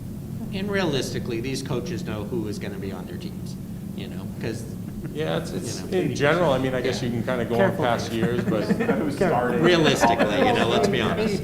80%, not all, right, there's gonna be some changes here and there, but, I mean, in the winter, just thinking off the top of my head, most of them don't have cuts anyway, so it's figuring out where in the program, what level the kid belongs at. Right. Do we have a motion? We have Eric's motion back to the first motion, which, do you want to reiterate that, Eric? Yeah, the motion was essentially what's written up there, except replacing the date of January 4th with January 11th. So the motion still accounts for the 6th for sport. I didn't make a Separate motion. motion. We- Okay. There's no motion on sports yet. We haven't voted yet. Okay. I brought up the second part okay. because that was my concern about the first part. Confusing us. I'm trying to confuse you, yes. Yes. All right, so our motion is that we propose, from Eric and seconded by Mary Beth, was that we propose a shift to remote learning, on this Wednesday, December 16th, returning to a hybrid schedule on Monday, January 11th. Right. All those in favor, say aye. Aye. Opposed? None. Motion carries. Now, for sports, I need a second motion. All right, so I will make a motion that we'll start sports on January 6th. Second. Okay, so we have a motion and discussion, which we pretty much just had our discussion. Any other comments? The only thing that I'll say is that I kind of tend to agree a lot with what Mary Beth says. However, and I don't think it ultimately would be an issue. I really don't, because some of the other schools are doing it. But at the same time, we have the health, the head of the health department here telling us that he thinks the 6th is better, and I think we have to go with the recommendation from that standpoint. So for that reason, as much as I'd like to get him back earlier, I think we have to stick with the 6th. Andy said he could make it work. I don't think we lose too much time with the 6th, so that's where I came up with the 6th. That's why I stick with the 6th. Yeah, personally, I still have a hard time bringing back academics after sports, because our body here is, focused on academics, although I'm a proponent of winter sports and believe we should do it. That's just my concern. Any other discussion? The only question I would have on the motion is there any MIA rule that says if we make this decision that, coaches cannot talk to students, they can't give them workout videos, they can't, because I would still like that to happen. Like, I would still, whether or not you participated, I would still like some communication to happen with the team. Is that possible? There's certain stipulations on the out-of-season contacts, but technically the season will have started by MIAA. Okay. So they can meet with them and give those wellness plans, the workout plans, anything like that. They can do that sort of stuff, obviously within what our district wants to allow. Okay, and give them drills or plays okay, look, typically we're not going to cut anybody, but, I'm going to give everybody the playbook basically for basketball on the presumption that we eventually, just to give them some head starts and things like this. Yep. There's no rules against that. No, once With the this season motion. started, the start date is today, so this is, any winter sports coaches can have contact with their student athletes during this period. Regardless of when we actually start, it's good, it's okay. Good. All right. They just can't hold a practice until the approved date, correct? They can't hold the practice till when? The approved date, Till the like in this district. case, January 6th? Yeah, that would be the district's decision. They would put that back on the school district individually to determine that. Right, but like the JV basketball coach couldn't say, okay, MIA started, we can have practice Friday night. No, it would be something we would have to talk about if the coach wanted to have a Zoom to talk about the practice plans or what you could be doing now. It's something that we would talk about and run it through and make sure everyone was on the same page and okay with it, and you could certainly do it. And there is no benefit to starting other sports before the others, to your point about gymnastics or swimming, or there are no sports that we could start more safely early, is that correct? It would be better to do them all at once? You could do it, but to me, that's an equity issue within a district. If you have certain sports starting and others not, that'd be really tough. But it's something for discussion. Yeah, because to what you said earlier, I think this was prior to the meeting, Andy, the only sport that is not going anywhere is swimming, that for the first time, they're only going to swim in their home pool, and they'll never see an opponent.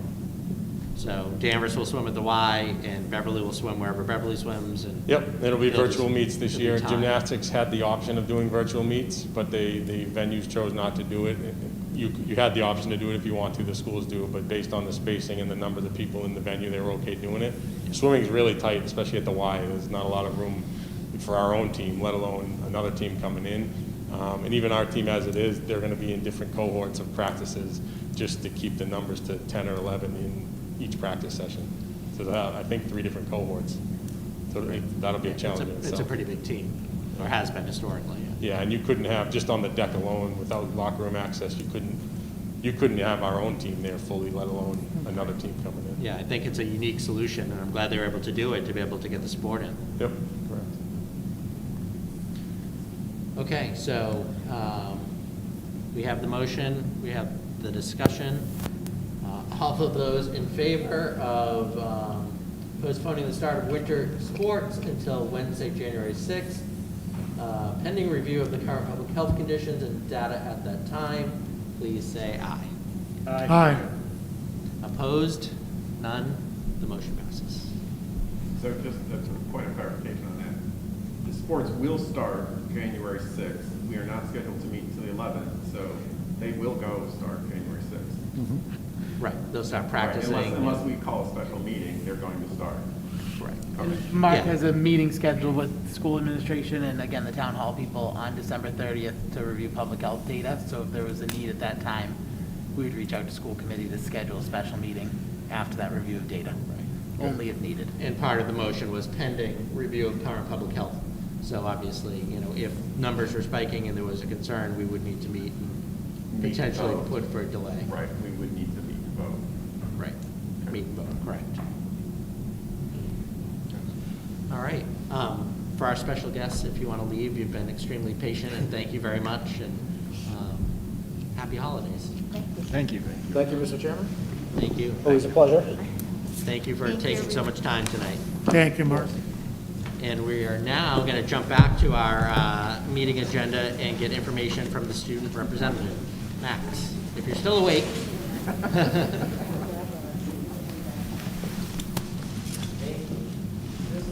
You are going to need a microphone, Max. Unless you want to go to the podium.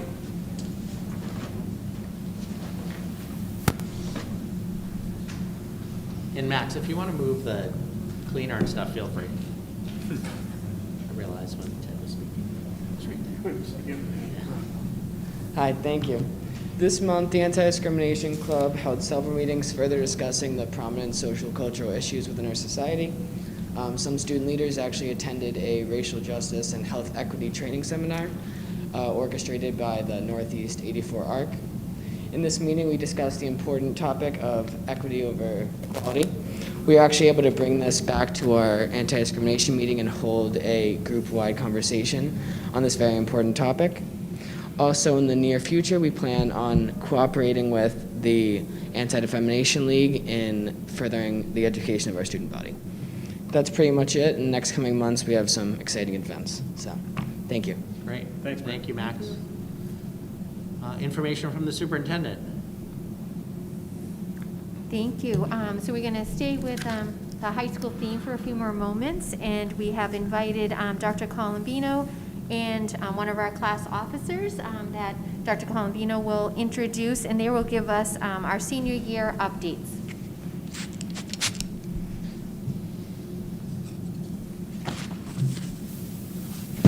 Hello, thanks for having us tonight.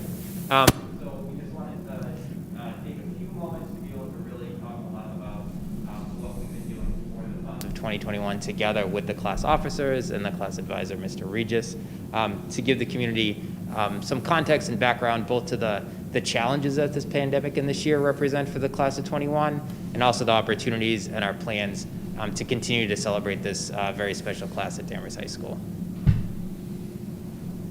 So just to give very brief context and some challenges. So junior year, like we all know, in March, we went to remote through the end of the year. So they did, unfortunately, we were not able to have some of the events that we typically have, like junior prom, junior picnic, all those things that are so important to a class, being together as a whole class because of the pandemic.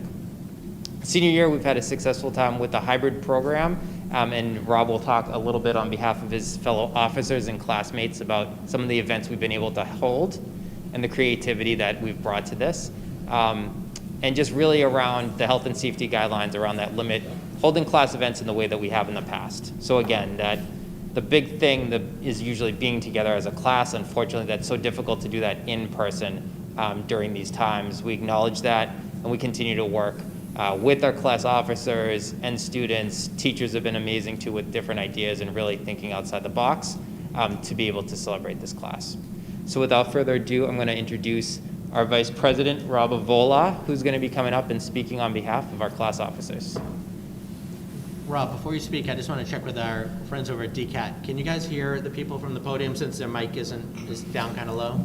It's better. It's working now, I think. Bring it up if they can. Okay. I just want to make sure the audience can hear you. Yep. Okay.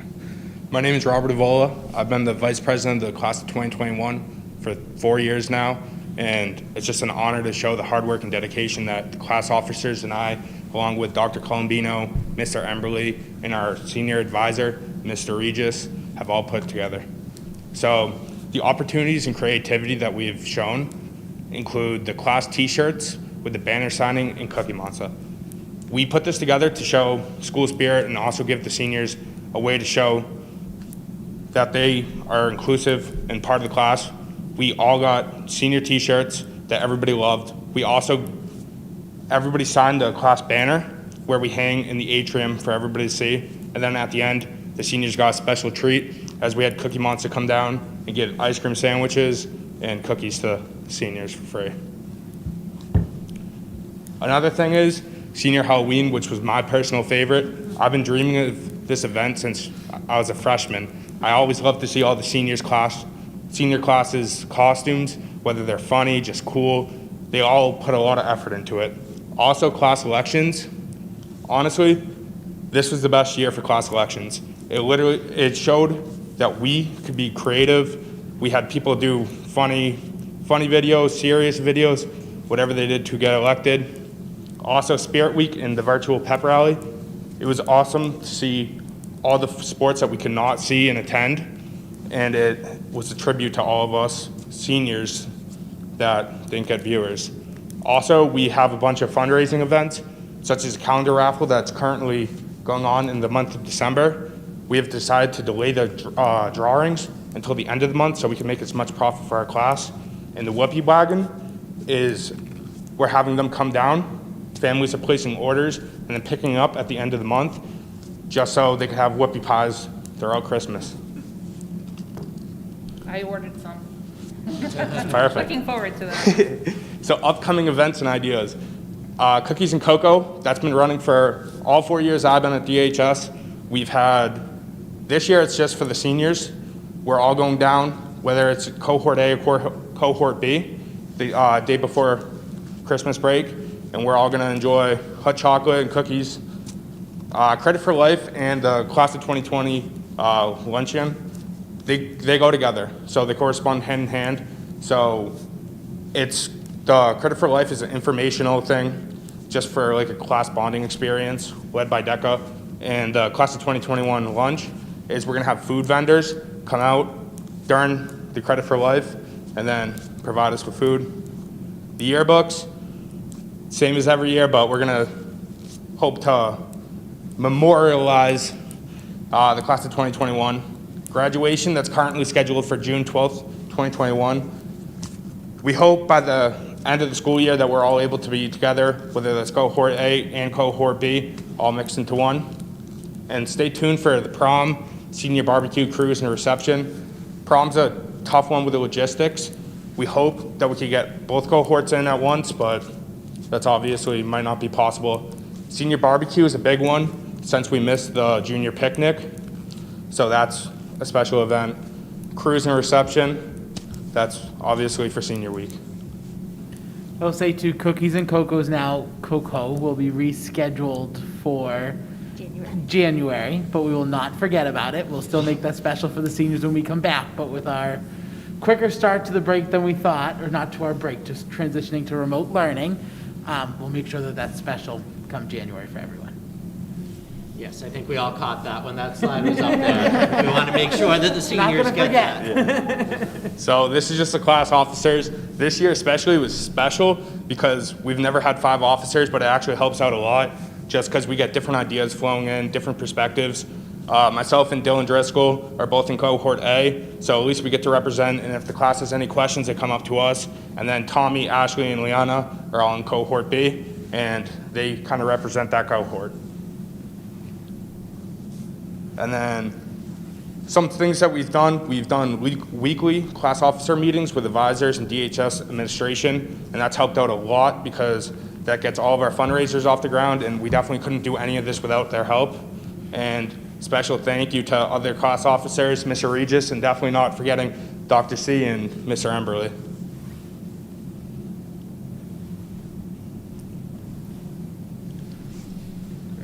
Rob, thank you very much. Questions for Rob or comments? Mary Beth? Just thank you for working hard on trying to make your senior year the best that it can be in the circumstances. I know last year's senior year ended abruptly for the seniors, but I'm glad that you're working with the administration and your other officers to try to pull together some kind of normalcy for your senior year. So I wish you good luck. I bought some whoopies, and how do you buy the calendar raffle? We kind of put that up to our students, where each student gets amount of tickets. We gave out 5 in our homerooms, but they obviously could print more online, and then they'll go around. It's $20 per ticket, and then you get put into a drawing. And we have a ton of great prizes because the seniors last year, gratefully, they donated all their prizes to us. So we really have a great selection worth hundreds of dollars. So if I wanted to buy one, I have to reach out to like a senior maybe, or? If you know one, or even one of our advisors or administration, they could definitely help you out there. Okay, very good. Thank you. Get Rob's number. I was going to say, that's what I was hearing. It sounds like you guys you're making the best of the year, and you're doing a good job with it. And I know you'd rather be in there every day, I'm assuming, but you're working with it, and you guys, Rob, you and Max, you guys are always so positive, and so it's great to see how resilient our students are. You're doing a great job, and it looks like you're still doing as much as you can. So keep it up. Make it a good year for the rest of the year. Thank you. Eric? You haven't had the junior year or senior year that I'm sure you envisioned or that we envisioned for you. But sometimes it's what's going on in the world or the challenges that they present to you that you meet really helps to bond you as a class. So I think you'll find that all of you, having gone through this together, will have a connection that's going to last a lot longer than the time that you're here with us. So I know it doesn't make up for what you've missed, but I hope it sort of binds you all together closer in the future. And thanks for showing some ingenuity and stick-to-itiveness and just, finding a way to make it happen. It's a good lesson for life, I think. So thank you, Rob. Thank you. Jeff? Yeah, I would just expand on that. I mean, this is true leadership. I mean, this is, in the middle of a pandemic. I mean, seniors, I sort of feel like, everything happened so fast, they really didn't have a chance to react and make a lot of decisions. I think in this case, you all are really showing your leadership here. You've had some time to think through what's happening. You understand what happened last year. You're able to see forward. So thank you for everything you've done in this, and hopefully all those students recognize the leadership that you and the others have shown with this, because it's not easy. There will be much better days ahead as you continue on, but be proud of what you've done, because you are really leading in these difficult times, and you're a key part of it. So thank you again. Thank you. Yeah, Rob, thank you very much. Great presentation. It's good to know that things are happening. I knew they were, but it's nice to get the information. I'm just curious, why 5 officers? Is there a new role, or? No, so we have 2, I think it's co-treasurers. I'm not exactly sure, but I'm not complaining, definitely, because it eases the workload on all of us. So we've also, Dylan was a great addition to our class. We had the same group of 4 kids last year, and we got a lot done compared to like our freshman year. We've gone through a lot of challenges as a class. So as a class, we switched advisors. We had 2 advisors at one point. We always had changing like class officers, but bringing this 5th person really helps us out. Oh, that's great. Yeah. Excellent. Well, congratulations and best wishes for the rest of your senior year. Thank you very much. Thank you.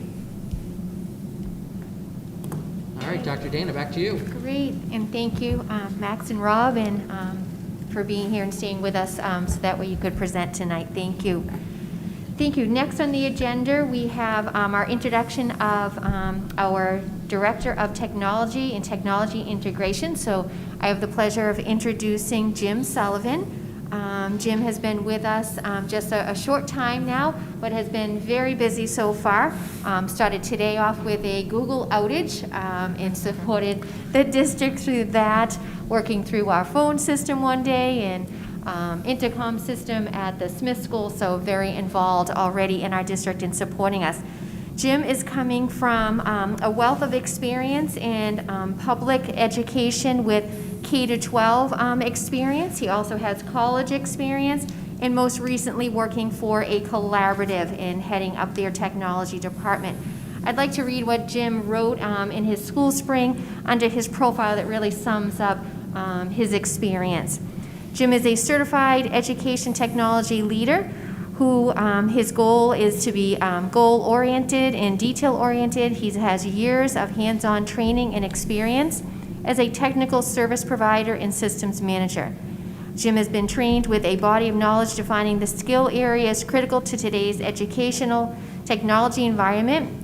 His leadership and vision is going to support us. He understands the educational environment and managing technology and supports resources. Jim is proficient in IT service management and the IT infrastructure. He is skilled at conducting and overseeing the help desk operations to ensure quality services and end user support, and is capable of explaining complex technical processes and issues and to understand issues in easy to understand terms, which is really what I always appreciate in working with a technology director and our technology team, that when they're able to explain something to our end users. I'd also would like to thank Keith Taverna, who oversaw the hiring for our new technology and technology integration director. So thank you, Keith, and the team that came together to hire Jim. And he's here. We'd like to ask him to say a couple words from his experience for the beginning of his time here with us, and then open it back up to school committee. He's a trooper too. I told him, yeah, you'll be out of here by 7:30. Don't worry about it. You'll be on your way home. Close, only an hour and 20 minutes. Just like out. technology, you never know. Oh, let me lift this up. Thank you, Dr. Dana, and good evening to everybody. I really appreciate the introduction, and I'll skip my 30 to 45-minute introduction at this point. But it is a pleasure to be here in Danvers. As I was applying, as I asked around, as you do applying for any position, you try to learn about the district and find out what's going on. And pleased to say that everybody spoke very highly of Danvers when I was investigating this job. And it's a pleasure to be here because I've had nothing but good things to say, and everybody's been incredibly welcoming here at the district. I'm happy to be a resource for technology. One of the things I enjoy most is using technology as a tool, not so much just getting the technology out there into people's hands, but finding the best and most effective way to use it as well. And I look forward to working with you all, and if I can ever be a resource, please do not hesitate to ask. Great, thanks, Jim. Jeff, any questions or comments? No, just welcome. It's, I'm sure as you know, remote learning and all that's going on now is really testing a lot of our capacity in terms of bandwidth and computing power and everything else. And so definitely appreciate you coming on board right in the middle of this work. And so look forward to talking more. Thank you. Eric. Welcome to Danvers. You will never be bored in this job. I have no doubt. That is true. Arthur. Yeah, same thing. Welcome. We're happy to have you here. And if you fixed Google this morning, you must be really, really, really impressive guy. So good job. Appreciate that. No, just like to welcome you here, and I also serve on the DEEP board, so I'm sure at some point we'll be chatting about our deep teacher grants, how in the past technology has factored into those grants, and but welcome, and looking forward to working with you. Thank you so much. Yeah, welcome. Welcome to Danvers. Glad to have you. Sorry to have you sit through such a long meeting. No worries. When you're just getting started here. Hopefully we didn't scare you away. Not at all. Not at all. Thank you so much. Excellent. Thank you. Thanks. Thank you. And you can feel free to take off if you'd like. You're welcome to stay for the rest of the meeting, but you certainly don't have to. No worries. I appreciate it. Thank you. Thank you, Jim. Great. Lisa? So, great. We have two more items of information from the superintendent this evening, and next is our annual wellness update, our wellness committee, and Andy co-leads that, so he will be back at the podium to give us an update. Yep, so we just, we met the other day for the first time this year. It's something new for Wellness Committee is meeting remotely like everything else. So we had our first virtual meeting. I'll just run through the agendas for you quickly and open up to any questions. So the first meeting, we reviewed the wellness policy as we always do at the first meeting. Got a food services update from Mr. Powers. We talked a little bit about Light the Night Purple, the fall recap. We weren't able to have that event in the spring, but Lila Harrod was able to put together a nice tribute video, and that was able to be shared with constituents, and hopefully we can get back to that event sooner than later. And then we talked about the monthly parent speaker series from Minding Your Mind. We've had several guests already this year come and talk to school people, school students and families. In January, we're set to discuss positive youth development. We'll have an update on baseline impact testing, review the concussion protocol. We'll discuss Atlas and Athena. And then in March, we will talk a little bit about the Youth Risk Behavior Survey review, the chemical health policy, and then we'll get an equity training update for that meeting. And then in the last meeting, in April, we'll get an expert update, expert screening update. We'll discuss EpiPen, CPR trainings, AED, and any Narcan updates. And then we'll discuss Light the Night Purple for where we go in the spring and beyond. Any questions on the Wellness Committee? Arthur? No, I've already asked Andy enough questions. Thank you, Andy. Eric? I agree. Sounds like what's going on is great. Just keep it up. Jeff? No questions, all set, thanks. All right, well, I'm on the committee, so I was at the meeting, but you just mentioned something for our next meeting. I doubt you have the information for now, but for the next meeting, it would be great to know when we're talking about the concussion protocol. Did we have less concussion this fall with the change to sports? You know, no headers in soccer, all that kind of thing. Big a lot time. less, I would assume. Yeah, soccer was sort of the big one, I think, in terms of no heading, because the athletes were no longer going up for balls. Right. Not necessarily the ball hitting the head, but head to head, shoulder to head, elbow to head, and it was big. Off the top of my head, we did have one concussion in soccer, but it was a goalie situation. It wasn't anything else, but dramatically less than what we normally have. I would assume. Which is interesting, because I know one that's a big game changer for soccer coaches and players. Absolutely. But it's one that I could actually see might stick around based on the There's data. definitely some learnings from this environment we're living in. That might be one of them. Yeah, I'm sure the shortened season helped too to lessen concussions. It'll be interesting to see what happens with winter sports as well. Yep. Mary Beth, did you have any questions? No. Okay, great. Thanks, Andy. Yep, you're welcome. Great. Thank you, Andy. And the last part for this part of our meeting would be our monthly Smith School and Facilities update with Mr. Taverna. I don't usually use technology for this, and then I just remembered that I did. Linked to your agenda is just a few pictures that we have. The project really is coming along quickly. Just give us 1 second. Click present. So you'll see in these pictures kind of the beginning of what the school was looking like with no windows in place and the plywood and plastic temporarily up, and then in the bottom picture you'll start to see the windows start to appear, as well as the metal panels appearing between the brick. So that has been ongoing for the last 2 or 3 weeks. Again, just different angles. You'll see that a lot of the outside facade is complete. Drywall is going up inside. They're starting to paint. Flooring will be starting over the next month. Again, just some more pictures showing the different landscape of the building. The top picture is kind of the academic wing. That bottom picture is on the edge of the cafeteria where it kind of meets the academic wing next to the gymnasium there.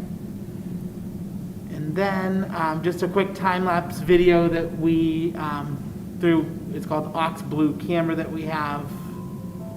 That'll just give us a quick 30-second.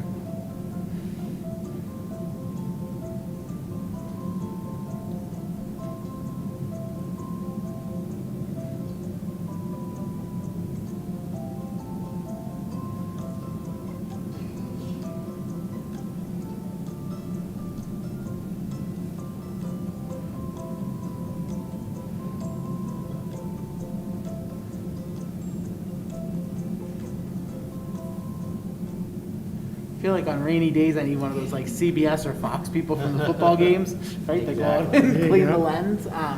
But just a little snapshot of the progress there. We're excited to open the building in September of 2021. So it's going to come up quick. We're 9 months away from kids getting to step foot into the brand new building.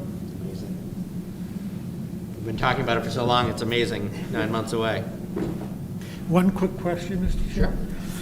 So Keith, in terms of, as I'm watching the video, how are things going in terms of what we expected to happen with access to the site, the road that is near the Smith School, all those things, neighborhood impact? It's been relatively quiet, which leads me to believe it sounds like things are going the way they should. I don't have any wood to knock on right here, but I would say it has been relatively quiet. The contractor has been really responsive to helping control the different vendors that are on site, and we've heard from the neighbors a few times, and the project team quickly jumps to address their concerns or walk up the street and knock on the door to ask what's going on to make sure that we're making it as pleasant as possible. I'm not going to say it's pleasant as possible. Good to know. Thank you, Keith. Thank you, Mr. Chairman. Sure. And that's it, right, for information from the superintendent. So we're moving on to unfinished business, the independent review of the Danvers High School Culture and Climate Update, which is me. Dr. Dana and I had a conversation with the independent investigator on Friday. She made a lot of progress within the last month, and a couple of the things that she's working on are nearing an ending. And then, of course, as these things go, I'm learning, some things get uncovered, so now she has more things to look into. But overall, I think the process is going very well. Did you want to add anything to that? I was able to have a conversation with Roseanne DiPietro, our school attorney, today, and she did say that our independent investigator would be breaking up the report. So as she does finish, as you just reported, that sort of things continue to move forward, and you get some information, it leads to maybe something else, is that once she does finish a certain portion, she will be able to give an update. So we should have more specifics to the school committee at our next meeting, where these have been more general. Okay, great, excellent. I'm sure people are anxious for that. Thank you. Great, thank you. So we'll move on to new business, annual review of the superintendent evaluation and contract. The state in the spring came up with a new procedure that allows for superintendents in the Commonwealth to be evaluated on a 2-year cycle as opposed to an annual cycle, which lines with the teachers, which are on a 2-year cycle. So I would be looking for a motion to accept that procedure for a 2-year cycle for our superintendent. So moved. Second. Okay, so we have a motion and a second. Any discussion? Eric? Well, yeah, I would say, I think it makes sense. People need to be clear that it doesn't mean that we're just sort of skipping over thinking about the superintendent's performance and even talking about the superintendent's performance, but it makes it a little less formal process in terms of trying to score things by number and satisfactory, unsatisfactory, et cetera. But I think, all of us are still, I hope, going to do some sort of a formative assessment so that we can give feedback, because I assume that you find feedback valuable in terms of what you're doing. So it's not that we're not going to do any evaluation, it's more of an informal evaluation. And especially this year, I think it makes sense, because I know that Lisa spends a fair amount of time putting together material for us to review in terms of her evaluation, as anyone would. And given everything that's going on right now, I think it makes sense to let Lisa and her team focus on getting us through this very unusual school year. So that's why I can support this, absolutely. That makes sense. Jeff? No, I agree 100%. Nothing else to add. Mary Beth? Nothing, thank you. Arthur? Eric said it, well, I agree. As usual, Eric said it perfectly. So, nothing to add here as well. So with the motion and the discussion, all those in favor of moving to a 2-year formal evaluation cycle of the superintendent, say aye. Aye. Opposed? None. So that motion carries.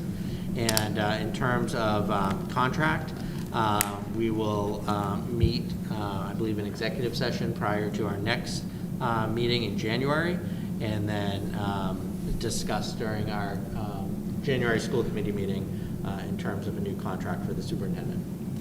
Thank you. Thank you. And now we move to fundraising requests. Thank you. The superintendent recommends the approval of the fundraising events submitted through December 14th, 2020. And I could highlight what is in your packet. We do have what was spoken about earlier for the senior class with the whoopie pie wagon coming. We have Great Oak School Parent Advisory. We also have fundraising for the Danvers High School girls tennis team.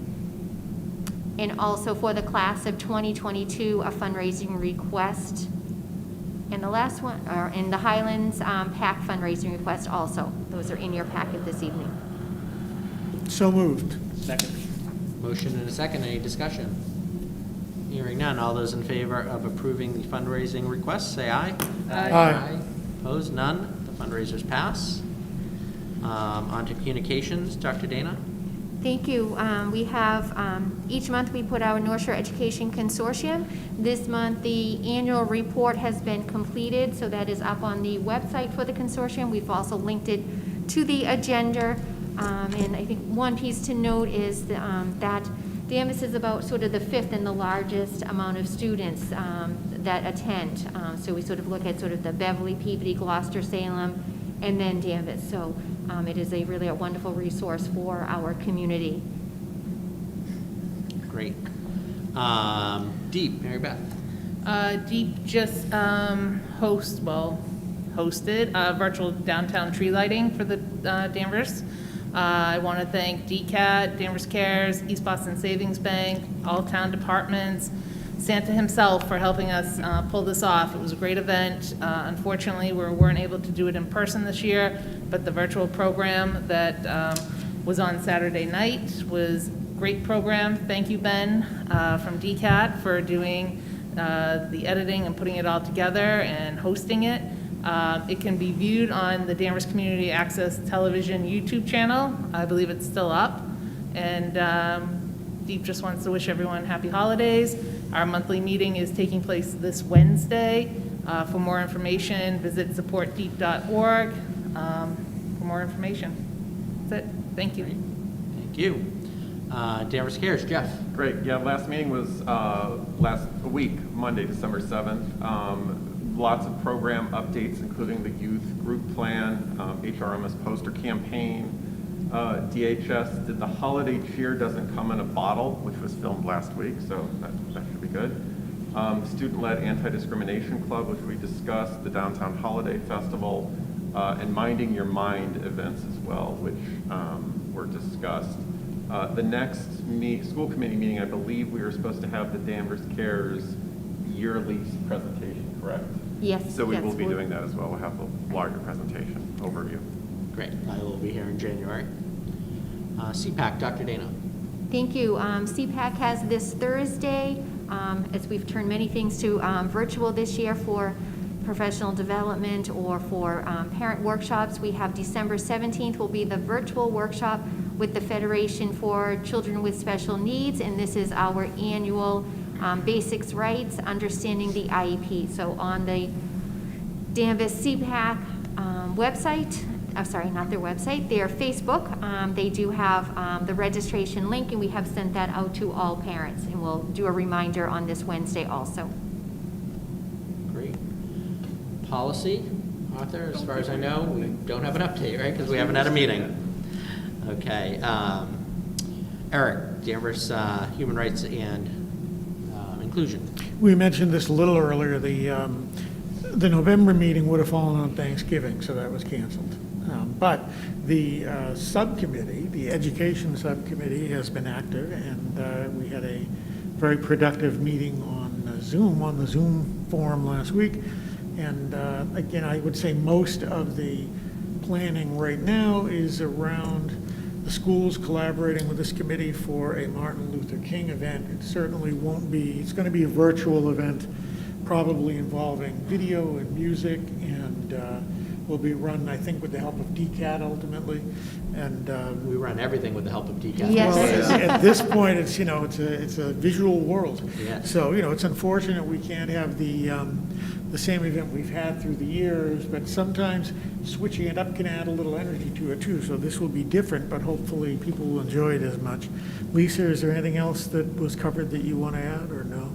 They make the connection to the equity, so we Yes. were able to have a really good discussion, and as Mr. Crane mentioned earlier, Max Leet was was part great. of that as a student rep with school committee and his work at the high school, and now also working with the Human Rights and Inclusion Committee, and then make a connection with what Mr. Kay had said, also having Danvers Cares come for our January meeting. It connects with the equity because Lila and Andy have also been very active in working with Mary Wormers and having really a coordinated approach for moving forward with looking at our work with equity, and especially with racial equity. Yeah, and I would say what Max clearly has an energetic group of high schoolers working with him. Like they're serious about trying to make a difference, and it's really heartening to see. That's great. Eric, we're going to stay with you for the minutes. All right. So, Mr. Chairman, I move that we approve and release the minutes from the November 9th, 2020 regular meeting, and approve but not release the minutes of the November 6th, 2020 executive session. Second. Thank you. We have a motion and a second. Any discussion on the minutes? Hearing none. All those in favor of the minutes as Eric just read, please say aye. Aye. Aye. Opposed? None. The minutes pass. Budget and donations. Keith? Before you have your monthly budget report for November, I'm happy to report that we do have some more stability from the state, as Ted indicated. The budget does appear to have passed for this current year, so unless there's 9C cuts in the future, we should be in good shape for this fiscal year to finish on balance. We would like to thank one of our alums from the class of 1998 who led a GoFundMe effort for a memorial bench for John Sullivan, who passed away earlier this fall. So sad to hear about John's passing, but happy for his family that we'll be able to memorialize him on the Danvers High property with a bench like we've done for others. Very nice. Also attached to the agenda is a draft of the fiscal year 2022 town budget policy from the Board of Selectmen. They'll be presenting or discussing this tomorrow night at their meeting for approval. It is the same as last year, so the process usually works pretty smoothly, but this outlines some of the steps in case there's any hiccups along the way. Great. Any questions for Keith? Great. So we'll stay with you, Keith, for personnel. So the monthly personnel report for November, our hiring and leaves, the ongoing basis like we report each month. Great. Any questions on personnel? Nope. Great. Thank you, Keith. Let's see, any other things that we've missed tonight? Yes, Mary Beth? I just have a comment.